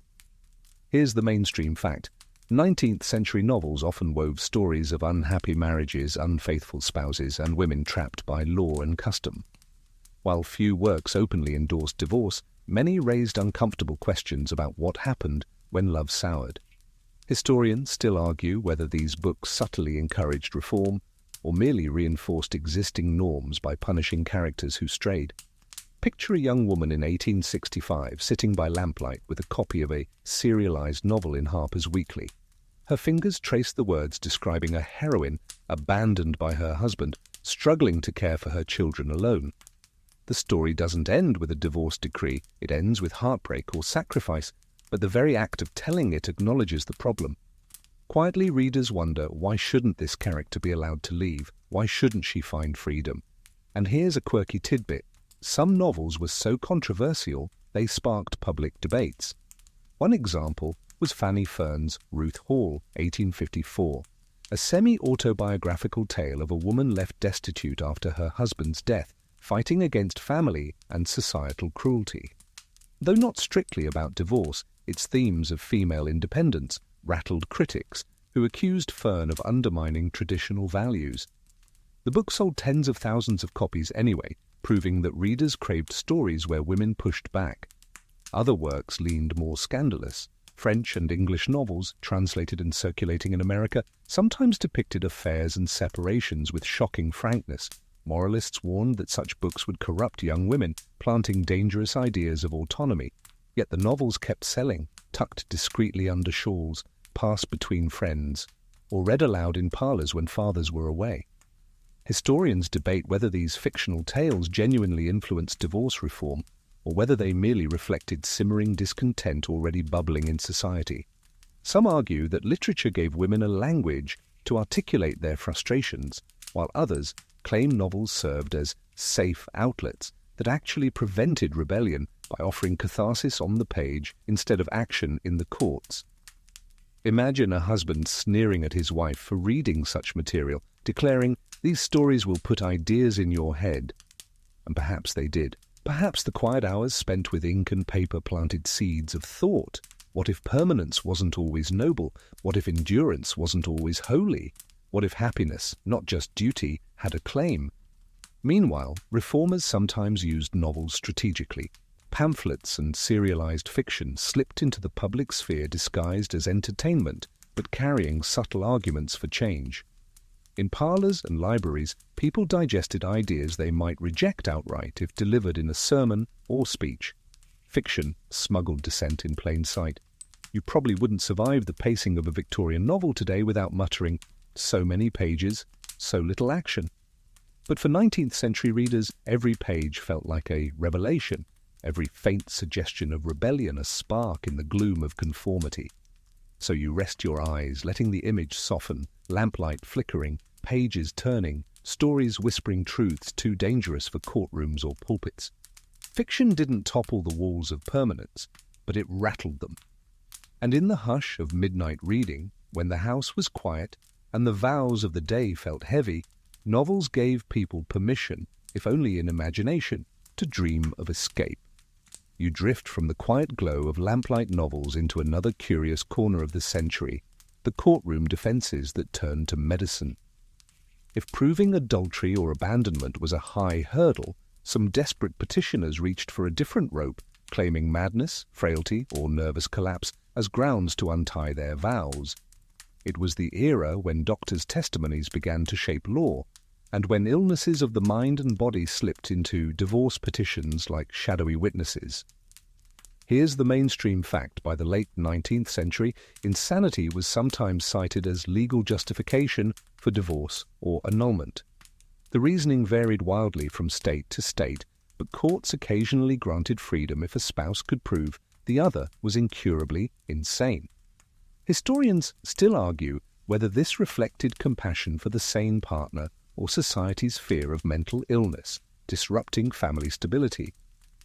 Picture a courtroom in 1879. A husband rises, wringing his hands, explaining that his wife has been confined to an asylum for 5 years.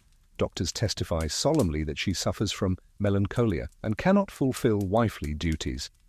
The judge, brow furrowed, weighs the evidence and grants a divorce.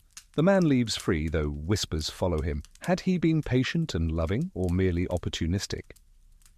And here's a quirky tidbit. The term nervous collapse became a convenient excuse in some cases. Lawyers argued that wives who resisted their husbands or expressed strong emotions were suffering from hysteria, a diagnosis as elastic as taffy.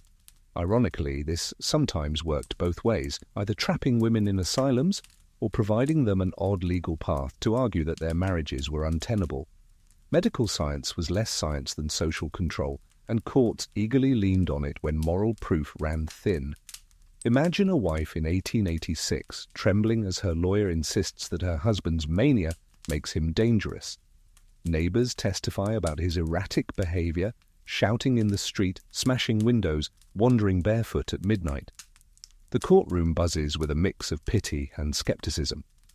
The judge sighs, then quietly rules in her favor. For once, cruelty doesn't need bruises or eyewitnesses. Madness itself counts as grounds. Historians debate whether these medical arguments actually loosened the grip of permanence or merely replaced one cage with another. On one hand, invoking insanity gave some spouses a rare escape hatch. On the other, it often reinforced harsh stereotypes, painting mental illness as irredeemable, something that justified abandonment rather than treatment. The law's reliance on shaky medical theories sometimes freed the healthy but left the ill discarded, stigmatized, and forgotten. Of course, medicine also became a tool of manipulation. Wealthy men sometimes bribed doctors to testify that their wives were unstable, clearing the way for divorce or custody victories. Likewise, wives occasionally gathered sympathetic physicians to attest that their husband's drunkenness was a form of moral insanity, a phrase that sounded impressive enough to sway judges. Courtrooms became strange hybrids of legal debate and medical theatre. You probably wouldn't survive hearing one of those testimonies without muttering, "So basically, any bad mood is a diagnosis now." And yes, that was often the case. A sigh could be hysteria, a sleepless night could be melancholia, and a stubborn streak could be proof of mania. Doctors with long beards and stern voices wielded incredible power over marriages they had never witnessed firsthand. So you sink deeper into the thought, eyelids heavy. Divorce in the 19th century wasn't just bound by laws, sermons, and gossip. It was also tethered to the shifting sands of medical authority. And in those dim courtrooms where quills scratched and gavels cracked, madness itself became a kind of evidence. Fragile, subjective, and sometimes the only way out of a vow that was supposed to last forever. You drift further into those dim-lit courtrooms, and now you notice shadows flitting in the corners. Detectives, not the trench coat and fedora kind you picture from old movies, but men with notebooks, sharp eyes, and a knack for lurking in hotel lobbies. By the late 19th century, divorce had spawned its own peculiar profession. Investigators hired to sniff out adultery, collect compromising evidence, and deliver the scandal neatly packaged to a judge. Here's the mainstream fact. Private detectives became increasingly common in divorce cases by the 1870s and 1880s, especially in urban centers. Because adultery was so difficult to prove, these hired watchers provided the hard evidence courts demanded, though their methods were often questionable. Historians still argue whether detectives actually uncovered truth or simply manufactured it to please paying clients. Picture one of them. A stocky man with a walrus moustache, leaning against the wallpaper in a cheap New York boarding house. He claims he's waiting for a friend, but really, he's watching the staircase. Hours later, he scribbles in his notebook, "At 11:23 p.m., Mr. H. ascended, with woman, not his wife. Door closed, light extinguished." The entry alone might sway a judge, even if no one saw what actually happened inside. And here's a quirky tidbit. Some detectives staged elaborate stings. They'd rent the room next door, press ears to thin plaster walls, and later testify about suspicious noises. Others bribed chambermaids to peek into rumpled sheets or borrowed boots left in hallways as proof that two people shared a bed. The line between evidence and imagination blurred until it was barely a shadow. Clients knew the risks. Hiring a detective wasn't cheap, and if you lost your case, the humiliation doubled. Imagine a wife secretly paying a detective to tail her husband, only for the man to turn up nothing. Now her suspicions were public, her expenses wasted, and her dignity shattered. Some people chose to stay miserable rather than gamble on such flimsy investigations. Historians debate whether this cottage industry of detectives actually fueled more divorces or simply gave courts an excuse to uphold stricter standards. Some argue the rise of detectives showed society's growing appetite for surveillance, a foreshadowing of modern paparazzi and tabloid culture. Others insist it was just another way to humiliate people, forcing them to buy back their freedom with receipts of shame. Picture a courtroom in 1884. The detective takes the stand, his tone flat, his details rehearsed. I observed the defendant and an unidentified female entering a hotel at 9:12 p.m. They did not emerge until after sunrise. Gasps ripple through the audience. The wife hides her face in her handkerchief. The husband glares daggers, but the damage is done. Truth or not, the testimony stains his reputation forever. You probably wouldn't survive that brand of detective work today without muttering, "So basically, it's Victorian TMZ, but with more creaky floorboards." And in a way, that's exactly what it was. Snooping sold as justice, scandal disguised as evidence, all for the sake of proving the impossible in court. So you let the image blur, men in bowler hats lurking in hallways, scribbling in notebooks, earning their wages from other people's misery. Divorce was nearly impossible, but if you had money, you could hire shadows to follow your spouse and hope the whispers they recorded were enough to set you free. You drift now toward the judges, those stern figures in black robes who sat perched above it all, deciding not just cases, but the very morality of their communities. In the 19th century, divorce wasn't only about the law written in dusty codes. It was about how one man in one chair chose to interpret that law. Judges became gatekeepers, arbiters not only of evidence, but of virtue, wielding discretion like a gavel that could echo for a lifetime. Here's the mainstream fact. Divorce statutes in the 19th century were often vague, giving judges wide latitude. One state might allow cruelty as grounds, but what counted as cruelty was left for the judge to decide. Historians still argue whether this flexibility protected marriage or simply allowed personal prejudice to masquerade as justice. Either way, your fate depended less on the law and more on the man behind the bench. Picture a courtroom in 1871. A wife testifies that her husband cursed her daily, refused to provide food, and struck her in drunken fits. The judge leans back, strokes his beard, and says, "Such disputes are regrettable, but not beyond the bounds of matrimony." Case dismissed. The crowd murmurs, the woman weeps, and the husband smirks as he buttons his coat. The law technically recognized cruelty, but the judge didn't. And here's a quirky tidbit. Some judges openly preached during trials, slipping biblical verses into their rulings. One Massachusetts judge declared that granting a divorce would be to invite Satan into every household. Another in Kentucky quipped that a nagging wife was a man's cross to bear, not an excuse to leave.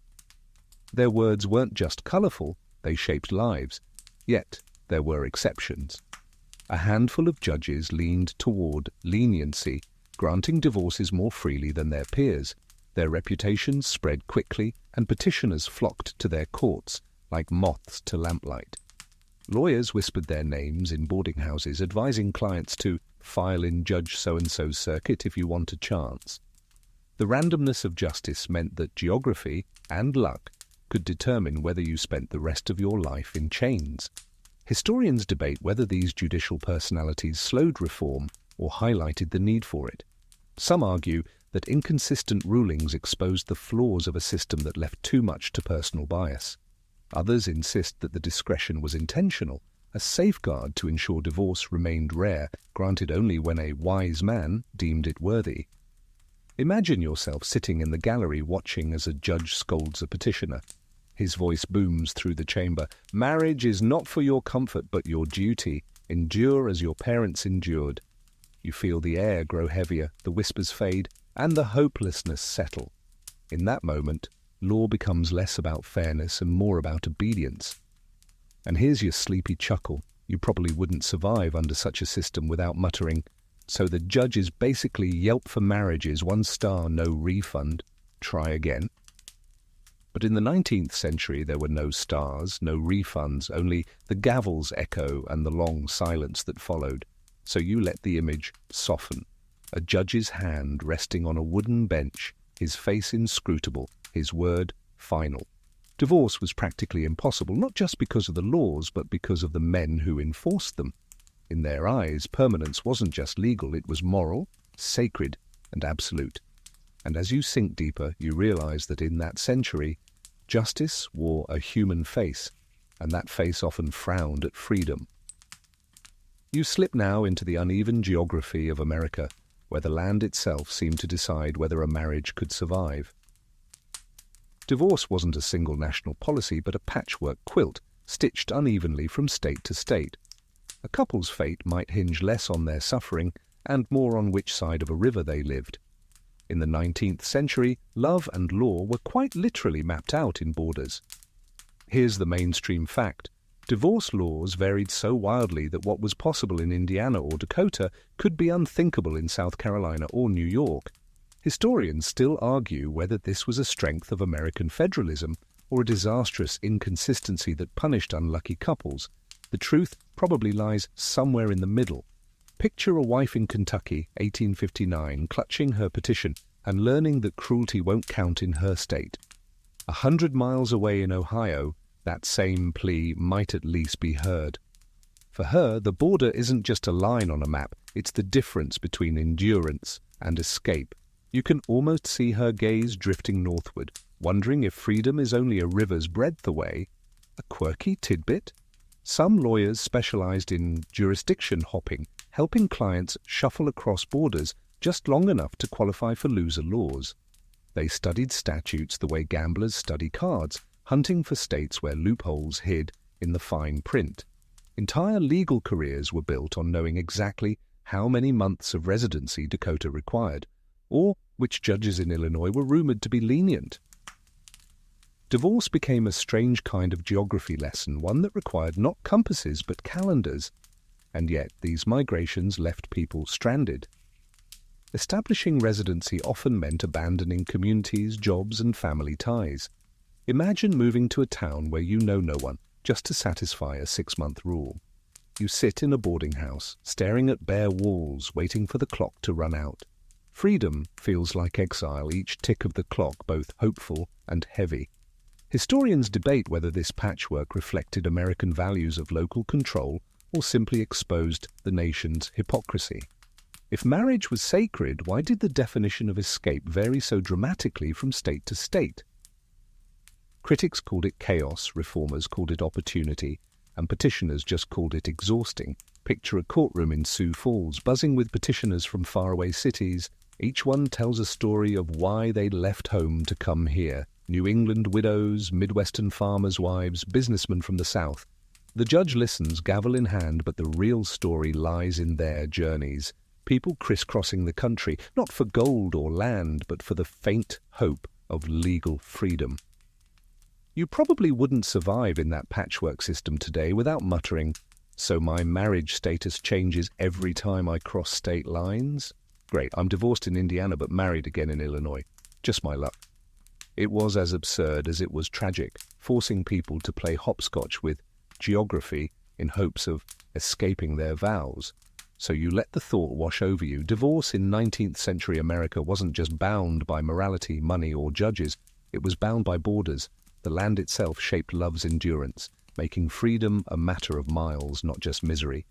And as you drift further, you realize that permanence wasn't just written in law books. It was traced across rivers, mountains, and railroads, turning geography into yet another jailer of the human heart. You drift now into the crowded streets of immigrant neighborhoods where languages overlapped like quilt patches and customs carried from distant homelands collided with America's rigid laws.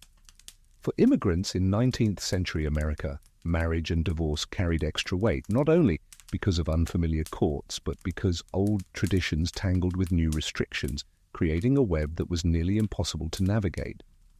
Here's the mainstream fact. Immigrant communities often clung to their own marital customs. Irish Catholics with their sacramental permanence, German Lutherans with strict but somewhat more flexible views, Jewish communities with religious divorces called gets. Historians still argue whether these customs eased or intensified the struggles of immigrant families, but one truth stood firm. American courts rarely recognized foreign or religious divorces as legally binding. Picture a Polish couple in Chicago, 1883. They married in their village church years earlier, with documents written in another language. Now the husband has abandoned the wife. She goes to court, clutching those old papers, only to be told they don't count. The judge demands proof under American statutes, which she cannot provide. Her community might treat her as free, but in the eyes of the law, she is still bound. The gavel falls and her fate is sealed in both languages, trapped. And here's a quirky tidbit. Some Jewish immigrants arrange private religious divorces through rabbis, even when the state refused recognition.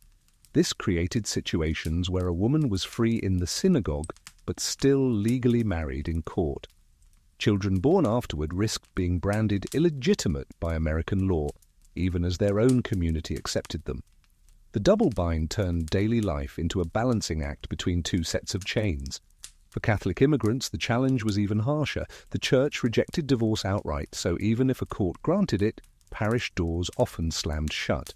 A divorced Catholic might find themselves unable to receive sacraments or buried outside consecrated ground. Families shunned them not just out of fear of gossip, but out of fear for their souls. Historians debate whether immigrant traditions strengthened resistance to divorce or quietly undermined it. Some argue that clinging to cultural norms kept families together through hardship. Others insist that the clash with American courts only magnified suffering, as individuals were forced to obey two conflicting systems at once. Picture yourself in a German beer hall in Milwaukee, overhearing men joke bitterly about American judges who know nothing of our ways. They raise their steins, laugh too loudly, but behind the laughter lies resignation. Their wives sit at home, resigned as well, locked not only by law but by the unyielding grip of custom, and children of immigrants often carried the burden too. Teachers scolded them for foreign ideas about marriage, while neighbors whispered that immigrant households were chaotic or immoral. Divorce in such families became not only a scandal, but proof, in the eyes of nativists, that newcomers couldn't uphold American values. One broken marriage was sometimes treated as an indictment of an entire ethnicity. You probably wouldn't survive such double binds today without muttering, "So I'm divorced at home but married in court? Great, now I need 2 relationship statuses on Facebook." But in the 19th century there was no escape button, only the grinding gears of law and tradition clashing in people's lives. So you let the thought settle. For immigrants, divorce wasn't just improbable, it was a labyrinth with shifting walls. Between old customs, hostile courts, and suspicious neighbors, many lived in marriages that satisfied no one but still could not end. In that century, permanence wasn't just law or faith, it was cultural gravity, pulling families down no matter how far they had traveled to escape. You drift now into the years after the Civil War, when the ink on the Emancipation Proclamation had barely dried and millions of freed people stepped cautiously into a new world. Marriage for African Americans had long been a complicated institution, often denied under slavery, sometimes improvised in secret, and suddenly, after emancipation, officially recognized by law. But divorce? That remained a labyrinth of barriers, tangled tighter still by prejudice and inequality. Here's the mainstream fact. Enslaved people were rarely allowed legal marriages before the war. Unions existed informally, blessed by communities but not by law. After emancipation, freed people rushed to formalize marriages in churches and courthouses, eager to claim legitimacy. Historians still argue whether this was an act of cultural healing or a necessity forced by white authorities who demanded legal order. Either way, marriage became a cornerstone of black family life after 1865. Divorce, however, was far less accessible. Picture a freed woman in Mississippi, 1872. She remembers how her first husband was sold away before the war, never to be seen again. She has since remarried, raising children with another man. Now, legal authorities insist her first marriage is still binding because the state recognizes it retroactively. To gain freedom from it, she must petition for divorce, a process she barely understands and can scarcely afford. The irony burns. A law once used to deny her humanity now traps her in a union the law never recognized when she wanted it to. And here's a quirky tidbit. Freedmen's Bureau agents sometimes acted as unofficial judges for marital disputes in the years right after the war. They listened to testimonies, scribbled rulings, and occasionally granted separations, even when state courts refused. Their decisions carried little weight legally, but in practice, communities respected them. Imagine settling a marriage dispute in a tent office with a union officer as your judge. Hardly what most Americans pictured when they said, "I do." The challenges didn't stop there. Poverty made legal fees nearly impossible. Racism tilted courts heavily against black petitioners, especially women. White judges often dismissed their testimony outright or mocked their pleas as trivial. In some cases, interracial gossip amplified the stigma. A freed woman seeking divorce might be accused of promiscuity or immorality, feeding cruel stereotypes designed to deny her dignity. Historians debate whether divorce rates among freed people were truly higher than among whites, or simply more visible due to scrutiny. Some records suggest African Americans sought divorce more frequently after emancipation, desperate to realign families torn apart by slavery. Others argue that hostile courts exaggerated these numbers to portray black households as unstable. The truth, as always, is tangled in prejudice and missing records. Picture a courtroom in Georgia. A black husband stands before the judge, hat in hand, explaining how his wife left him for another man. He asks for custody of their children, but the judge sneers and awards them to the mother's employer, claiming colored families cannot provide proper care. The gavel falls and justice vanishes into the dust. You probably wouldn't survive such injustice today without muttering, "So the law says I can finally marry, but not that I can leave. That's not freedom, it's fine print."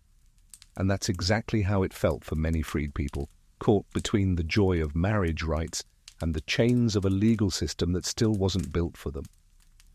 So you let the image settle.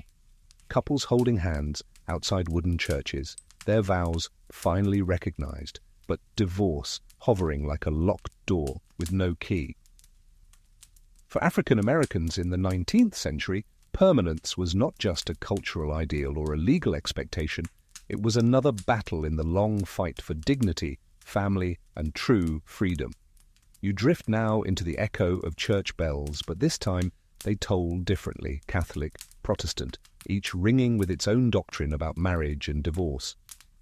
If the law was a cage and the community a guard, then religion was the warden deciding who might endure in silence and who might dare to dream of release. In 19th century America, the divide between Catholic and Protestant views on marriage created another layer of permanence, shaping not only laws but the very souls of those bound by vows.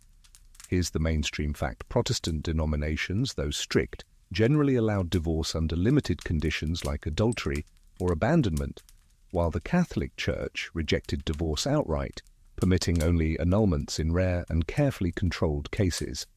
Historians still argue whether this divide strengthened America's patchwork laws or simply deepened the stigma against those who sought freedom. Picture a Catholic wife in Baltimore, 1875.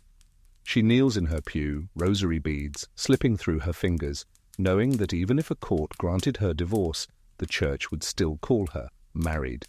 To remarry would mean excommunication, denial of sacraments, and the cold reality of being cut off from her community. Her neighbors whisper, "Better a martyr in marriage than a sinner in freedom," and she bows her head, chained more by faith than by law. And here's a quirky tidbit. Protestant ministers sometimes used their sermons to take swipes at Catholics, claiming that Rome's refusal to allow divorce proved how tyrannical the church was. Catholics, in turn, accused Protestants of diluting God's will by letting marriages dissolve at all. The result? Pulpit wars that turned broken households into theological ammunition. For Protestants, things weren't simple either. While some denominations recognized divorce in theory, in practice, congregations often treated petitioners harshly. A Protestant woman might succeed in court but find herself ostracized at Sunday service. The pew that once welcomed her now felt like a stage of judgment, every hymn line suddenly heavy with hidden meaning. Ministers sometimes singled out divorced members in sermons, describing them as warnings to others. Historians debate whether Catholic rigidity or Protestant hypocrisy weighed heavier on families. Catholic communities provided unyielding permanence, no exceptions, no loopholes, only endurance. Protestant ones dangled the possibility of escape but punished those who reached for it with gossip and exclusion. Both sides insisted they were protecting morality, but for individuals it often felt like two paths to the same prison. Imagine a courtroom in New York, 1888. A Protestant man files for divorce, citing adultery. He wins his case, yet when he appears in church the following Sunday, the minister's sermon is about faithless men and broken vows. The man stares at his boots, cheeks burning, realizing that legal victory hasn't bought him social redemption. You probably wouldn't survive such sectarian tension today without muttering, "So it's either no divorce ever or divorce with a lifetime membership in the shame club. Great options, thanks." Yet, in the 19th century, those were the only choices, and both paths reinforced the permanence of vows. So you let the bells toll softly in your mind, each note heavy with duty and judgment. Catholic or Protestant, the message rang the same. Marriage was sacred, divorce was disgrace, and anyone who tried to break free carried the echo of those bells for the rest of their days. You drift further now, and the bells fade into the sharper voices of reformers, especially women who began to stitch together the language of rights. By the mid to late 19th century, whispers of suffrage and equality crept into the parlour talk and pamphlets, and divorce, once seen purely as scandal, slowly became part of the conversation about women's freedom. Here's the mainstream fact. Early women's rights activists, like Elizabeth Cady Stanton, publicly linked divorce reform to broader issues of gender equality. Stanton argued that laws keeping women locked in abusive or loveless marriages were tools of oppression, no different from denying them property rights or the vote. Historians still argue whether her stance helped the suffrage cause or hurt it by alienating conservative allies. Picture Stanton in 1860 standing at a podium in a drafty lecture hall. Gas lamps flicker as she proclaims, "No woman should be bound to a man against her will." The audience gasps, some in outrage, some in admiration. Newspapers the next day call her a radical, a destroyer of homes, while sympathetic readers clip her words and paste them into scrapbooks, whispering that perhaps she is right. And here's a quirky tidbit. Stanton once proposed easy divorce by mutual consent, a phrase so shocking at the time that even fellow reformers distanced themselves. Susan B. Anthony, her close ally, worried it would derail the suffrage movement, turning public opinion against them. Yet Stanton refused to retreat, declaring that without freedom in the home, political freedom meant little. For women living under coverture, her words struck like sparks in dry hay. Imagine a wife in 1872 reading a pamphlet from a women's convention. She hides it under her sewing basket, pulling it out at night when her husband snores beside her. The words feel dangerous, thrilling. "You deserve the right to leave." She doesn't act on them, but she dreams, and dreams in a century of chains mattered. Historians debate whether these early reformers genuinely shifted public policy or merely planted seeds for the 20th century. Certainly the laws remained harsh, but the conversation itself was revolutionary. To say aloud that a woman might have the right to exit a marriage was to crack open a door long thought sealed. The backlash was swift. Ministers condemned Stanton as a corrupter of morals. Legislators mocked her proposals as absurd. Even newspapers that supported suffrage sometimes recoiled, calling divorce reform a step too far. Yet the idea refused to die. It lingered in parlours, in lectures, in novels, in the hearts of women who had little power but plenty of endurance. Picture yourself at a suffrage rally in 1881. Banners wave, voices rise, and amid calls for the vote, one speaker mentions divorce reform. The crowd shifts uneasily. Some cheer, others groan. The tension reveals the divide. Was the movement about political rights only, or about reshaping the family itself? The answer remained tangled, unresolved. You probably wouldn't survive that debate today without muttering, "So equal rights are fine, but freedom from a drunk husband is too radical? Got it." And yet in that era, even suggesting such freedom made you a firebrand, a threat to the nation's moral backbone. So you sink deeper, letting the voices of reformers echo softly. Divorce reform didn't topple the laws of the 19th century. but it crept into the bloodstream of activism entwined with suffrage and property rights. And somewhere in those whispers, the permanence of marriage no longer seemed entirely unbreakable. It seemed just faintly negotiable. You drift now into the twilight of the century, where numbers begin to stir unease. For decades, divorce had been rare enough to shock, but by the late 1800s, reports showed the rates creeping upward. Slowly, steadily, petitions stacked higher on courthouse desks. Reformers called it progress, moralists called it collapse, and the nation found itself squinting nervously at the arithmetic of broken vows. Here's the mainstream fact. In 1867, the federal government began collecting divorce statistics nationwide for the first time. By 1886, the report showed that divorce rates had more than doubled in just 2 decades. Historians still argue whether the increase reflected a genuine rise in separations or simply better record-keeping, but the perception was clear. America was becoming more unmarried. Picture a headline in 1887, "Divorce Epidemic Sweeps the Nation." The article clucks over the figures, 40,000 divorces in 20 years, enough to rattle any minister's sermon. Lawmakers fret in state houses while local gossip swells louder. Suddenly, even couples who never considered divorce begin whispering about the idea, their thoughts emboldened by statistics printed in black ink. And here's a quirky tidbit. One congressional committee labeled divorce a national disease, placing it in the same category as tuberculosis or alcoholism. They even debated whether divorce rates should be treated as a public health crisis. Imagine the absurdity: marriage vows measured like fevers, separation seen as contagious. It sounds like satire, but to 19th century Americans, it was deadly serious. The numbers carried weight far beyond courtrooms. Ministers thundered that rising divorce was proof the nation was losing its moral compass. Newspapers printed cautionary editorials warning that America's families were rotting from within. And yet reformers saw the same data as proof that old laws were crumbling under modern pressures. The figures became a Rorschach test: decay to some, progress to others. Historians debate whether industrialization and urbanization fueled the uptick. In bustling cities, anonymity made it easier to pursue legal action, while wage-earning women gained just enough independence to consider separation. Or perhaps the statistics reflected something deeper, a society finally admitting that permanence sometimes broke under the weight of reality.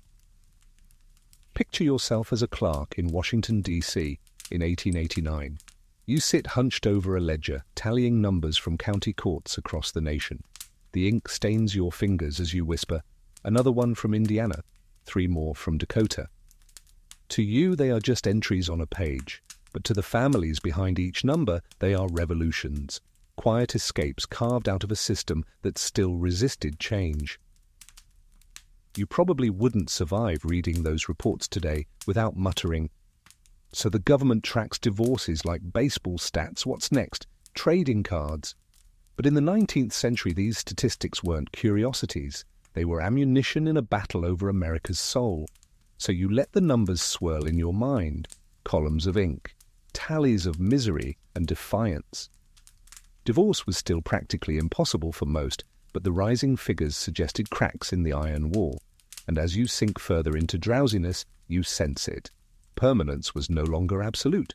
The chains still held, but for the first time, the sound of them straining could be heard in courthouse halls and congressional chambers alike. You drift deeper into those columns of statistics, and suddenly the numbers come alive in headlines. If the reports worried judges and clerks, they positively thrilled the press, which latched onto every upward tick as proof that civilization itself was teetering. By the late 19th century, America was awash in moral panic. Divorce wasn't just a private scandal anymore, it was a national crisis, splashed across editorials, sermons, and dinner-table debates. Here's the mainstream fact. Newspapers in the 1880s and 1890s routinely ran stories claiming that divorce threatened the very stability of the republic. Editorialists warned that a nation that couldn't hold its marriages together would crumble into chaos. Historians still argue whether these panicked articles genuinely influenced public opinion or merely reflected anxieties already simmering in homes and churches. Either way, the rhetoric grew louder than ever. Picture a headline in 1891, "The family in peril, divorce destroying our homes." The text beneath drips with dread, comparing divorce rates to rising crime and alcoholism. Ministers clutch the reports, quoting them from pulpits as if they were scripture. Neighbours repeat the lines over fences, shaking their heads gravely, even if none of them personally knew a single divorced person. Panic worked best at a distance, where imagination filled in the gaps. And here's a quirky tidbit. One magazine warned that if divorce continued at its current pace, by the year 2000 the American family would vanish entirely. Clearly the prediction was off, but in the 1890s it sounded urgent, as though civilization might actually unravel if too many women left their husbands. These articles often ended with melodramatic flourishes, urging lawmakers to act before the bonds of matrimony dissolve into dust. The panic also had political bite. Legislatures debated stricter residency requirements, tougher standards of evidence, and harsher penalties for those who remarried too quickly. Even Congress weighed in, discussing whether the federal government should step in with uniform marriage laws. Critics called it fear-mongering, but for reformers, the very panic proved something important. People were finally acknowledging that permanence wasn't absolute anymore. Historians debate whether the scare tactics backfired. Did they frighten people back into unhappy marriages, or did they normalize divorce by keeping it constantly in the headlines? Some argue the relentless coverage made divorce less shocking. If it was everywhere, perhaps it wasn't so unthinkable after all. Imagine a couple in 1895 reading the morning paper over coffee. The husband frowns at the editorial, muttering about loose morals in the cities. The wife sips quietly, her mind drifting to the neighbour's cousin, who'd gone to Sioux Falls for a decree.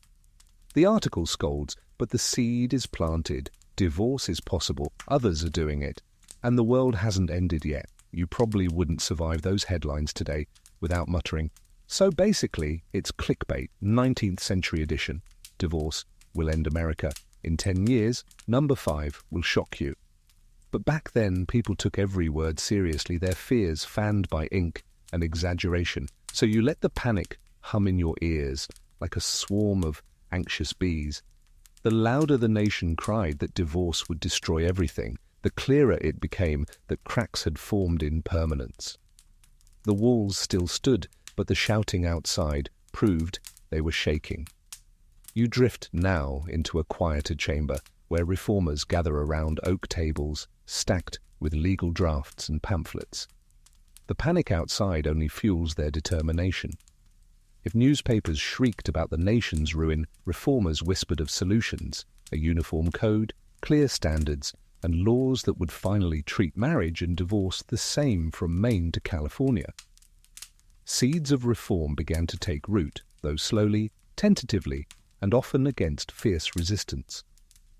Here's the mainstream fact. In 1881, the first proposals for a uniform marriage and divorce law emerged at national legal conventions.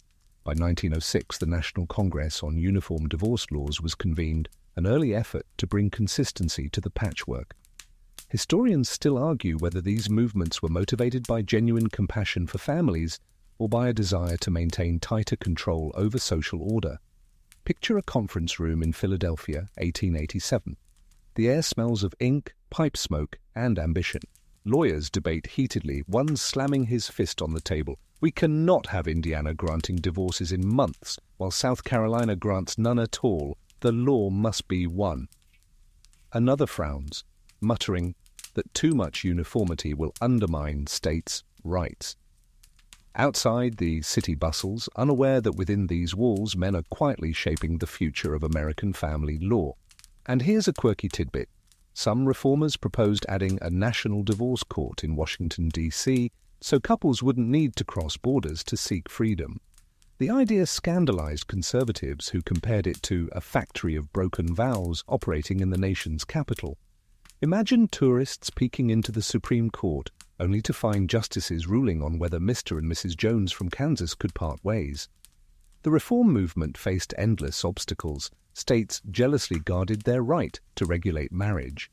Religious leaders balked at any loosening of rules. Politicians fretted that appearing soft on divorce would ruin their reputations.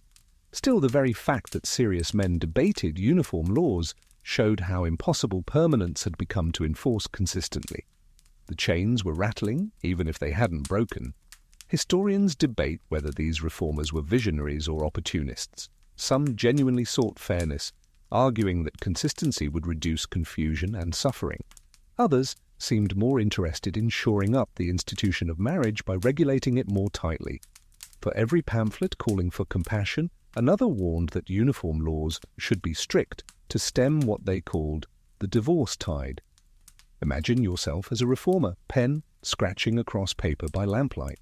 You write, "It is intolerable that an Ohio wife may never escape cruelty, while an Indiana wife may walk free." You believe clarity will bring justice, but you also know your words will provoke outrage. Tomorrow's headlines will brand you a homewrecker, a destroyer of sacred bonds. And still you keep writing. You probably wouldn't survive such debates today without muttering. So the solution to impossible divorce is more paperwork? But for reformers, even paperwork was progress, a sign that permanence could be questioned, standardized, maybe even softened by law. So you let the image settle. Pamphlets scattered across a wooden table, voices rising, visions clashing. In the chaos of the 19th century, reformers planted seeds that would take decades to grow. The soil was rocky, the resistance fierce, but the idea had sprouted. Permanence wasn't absolute. Law could bend, however slowly, toward change. You drift now toward the century's close, where the clamor of headlines, sermons, gossip, and legal debates begins to fade into a slower, heavier silence. After all the noise, what remains is the unshakable truth. In 19th century America, marriage was still built to last, not out of love or choice, but because almost every force in society demanded permanence. The courthouse, the church, the neighbors, the money, the politics, they all conspired to make the phrase, "till death do us part," less a promise and more a sentence. Here's the mainstream fact. By 1900, despite rising numbers and reformist whispers, divorce was still rare. Only about 3 in every 1,000 marriages ended in legal separation. Historians still argue whether this statistic proves that 19th century marriages were stronger, or simply that the cost of leaving was so ruinous almost no one dared. Picture a woman in 1898 sitting at her kitchen table under the dim glow of a kerosene lamp. She stares at her hands, cracked from work, and thinks of the life she might have had if freedom were possible. But she knows the gossip, the poverty, the children she'd lose. So she stays, and in staying she becomes the invisible majority of her century, bound by vows that could not be undone. And here's a quirky tidbit. Some communities treated divorced people as curiosities, almost like traveling oddities. A man who returned home with a decree might be pointed out in the market. That's him, the one who broke his marriage. A divorced woman might find herself spoken of in hushed tones as if she carried a disease. In towns where people rarely saw outsiders, a divorcee was as remarkable and as unsettling as a comet streaking across the night sky. Historians debate whether the iron grip of permanence was ultimately a source of stability or suffering. Some say it held families together through hardship, preserving order in a fragile young nation. Others insist it trapped countless men and women in loveless or violent unions, sanctifying misery in the name of morality. The answer, like much of history, lives somewhere in between, layered with contradictions. You probably wouldn't survive in that century without muttering, "So the only exit strategy is death or Dakota." Hard pass. And yet for millions, those really were the choices: endure, escape at ruinous cost, or wait for the grave to grant release. So you settle into the final image, a nation wrapped in chains of permanence, its people walking quietly beneath them. Some rattled the links, some found cracks in the iron, but most carried them until their last breath. Divorce was not impossible, but it was close enough that hope itself often felt dangerous. And now, with that thought, the century dims like lamplight, fading into quiet. The gavel's echo softens, the gossip fades, and you're left only with the slow rhythm of history's breath, reminding you that permanence was never as permanent as it seemed. Now, as the story ebbs away, let the pace soften. Picture yourself stepping out of those noisy courtrooms, away from the judging eyes of neighbors, beyond the stern voices of preachers. The lamps are extinguished one by one until only moonlight remains, silver and gentle across quiet fields. The chains of permanence, once heavy and unyielding, begin to dissolve into mist. You breathe slowly. The arguments, the laws, the scandals, they shrink to whispers, then to silence. Imagine the paper records of divorces stacked high on wooden shelves, gathering dust. They are no longer urgent. They are only history now. And history has no power to bind you. The air cools. Somewhere in the distance, a train whistles, carrying its passengers away from the century of iron vows and into a new one where possibilities widen. You do not need to follow that train. You simply watch it pass, its rhythm steady like a lullaby on steel rails. Every sound softens. The gavel is only a heartbeat. The gossip only the rustle of wind in tall grass. The sermons nothing more than the low hum of crickets on a summer night. Even the headlines fade, their ink bleeding into the page until the words are unreadable. What remains is calm. You rest in that calm. Your breath deepens, your body loosens, and the story you have followed, with all its iron locks and stern voices, drifts away like smoke curling into the night sky. There is no judgment here, no impossible permanence, no courtroom waiting. There is only quiet, only rest. So let your eyes grow heavy, let your thoughts soften, and allow yourself to sink fully into the peace of this moment.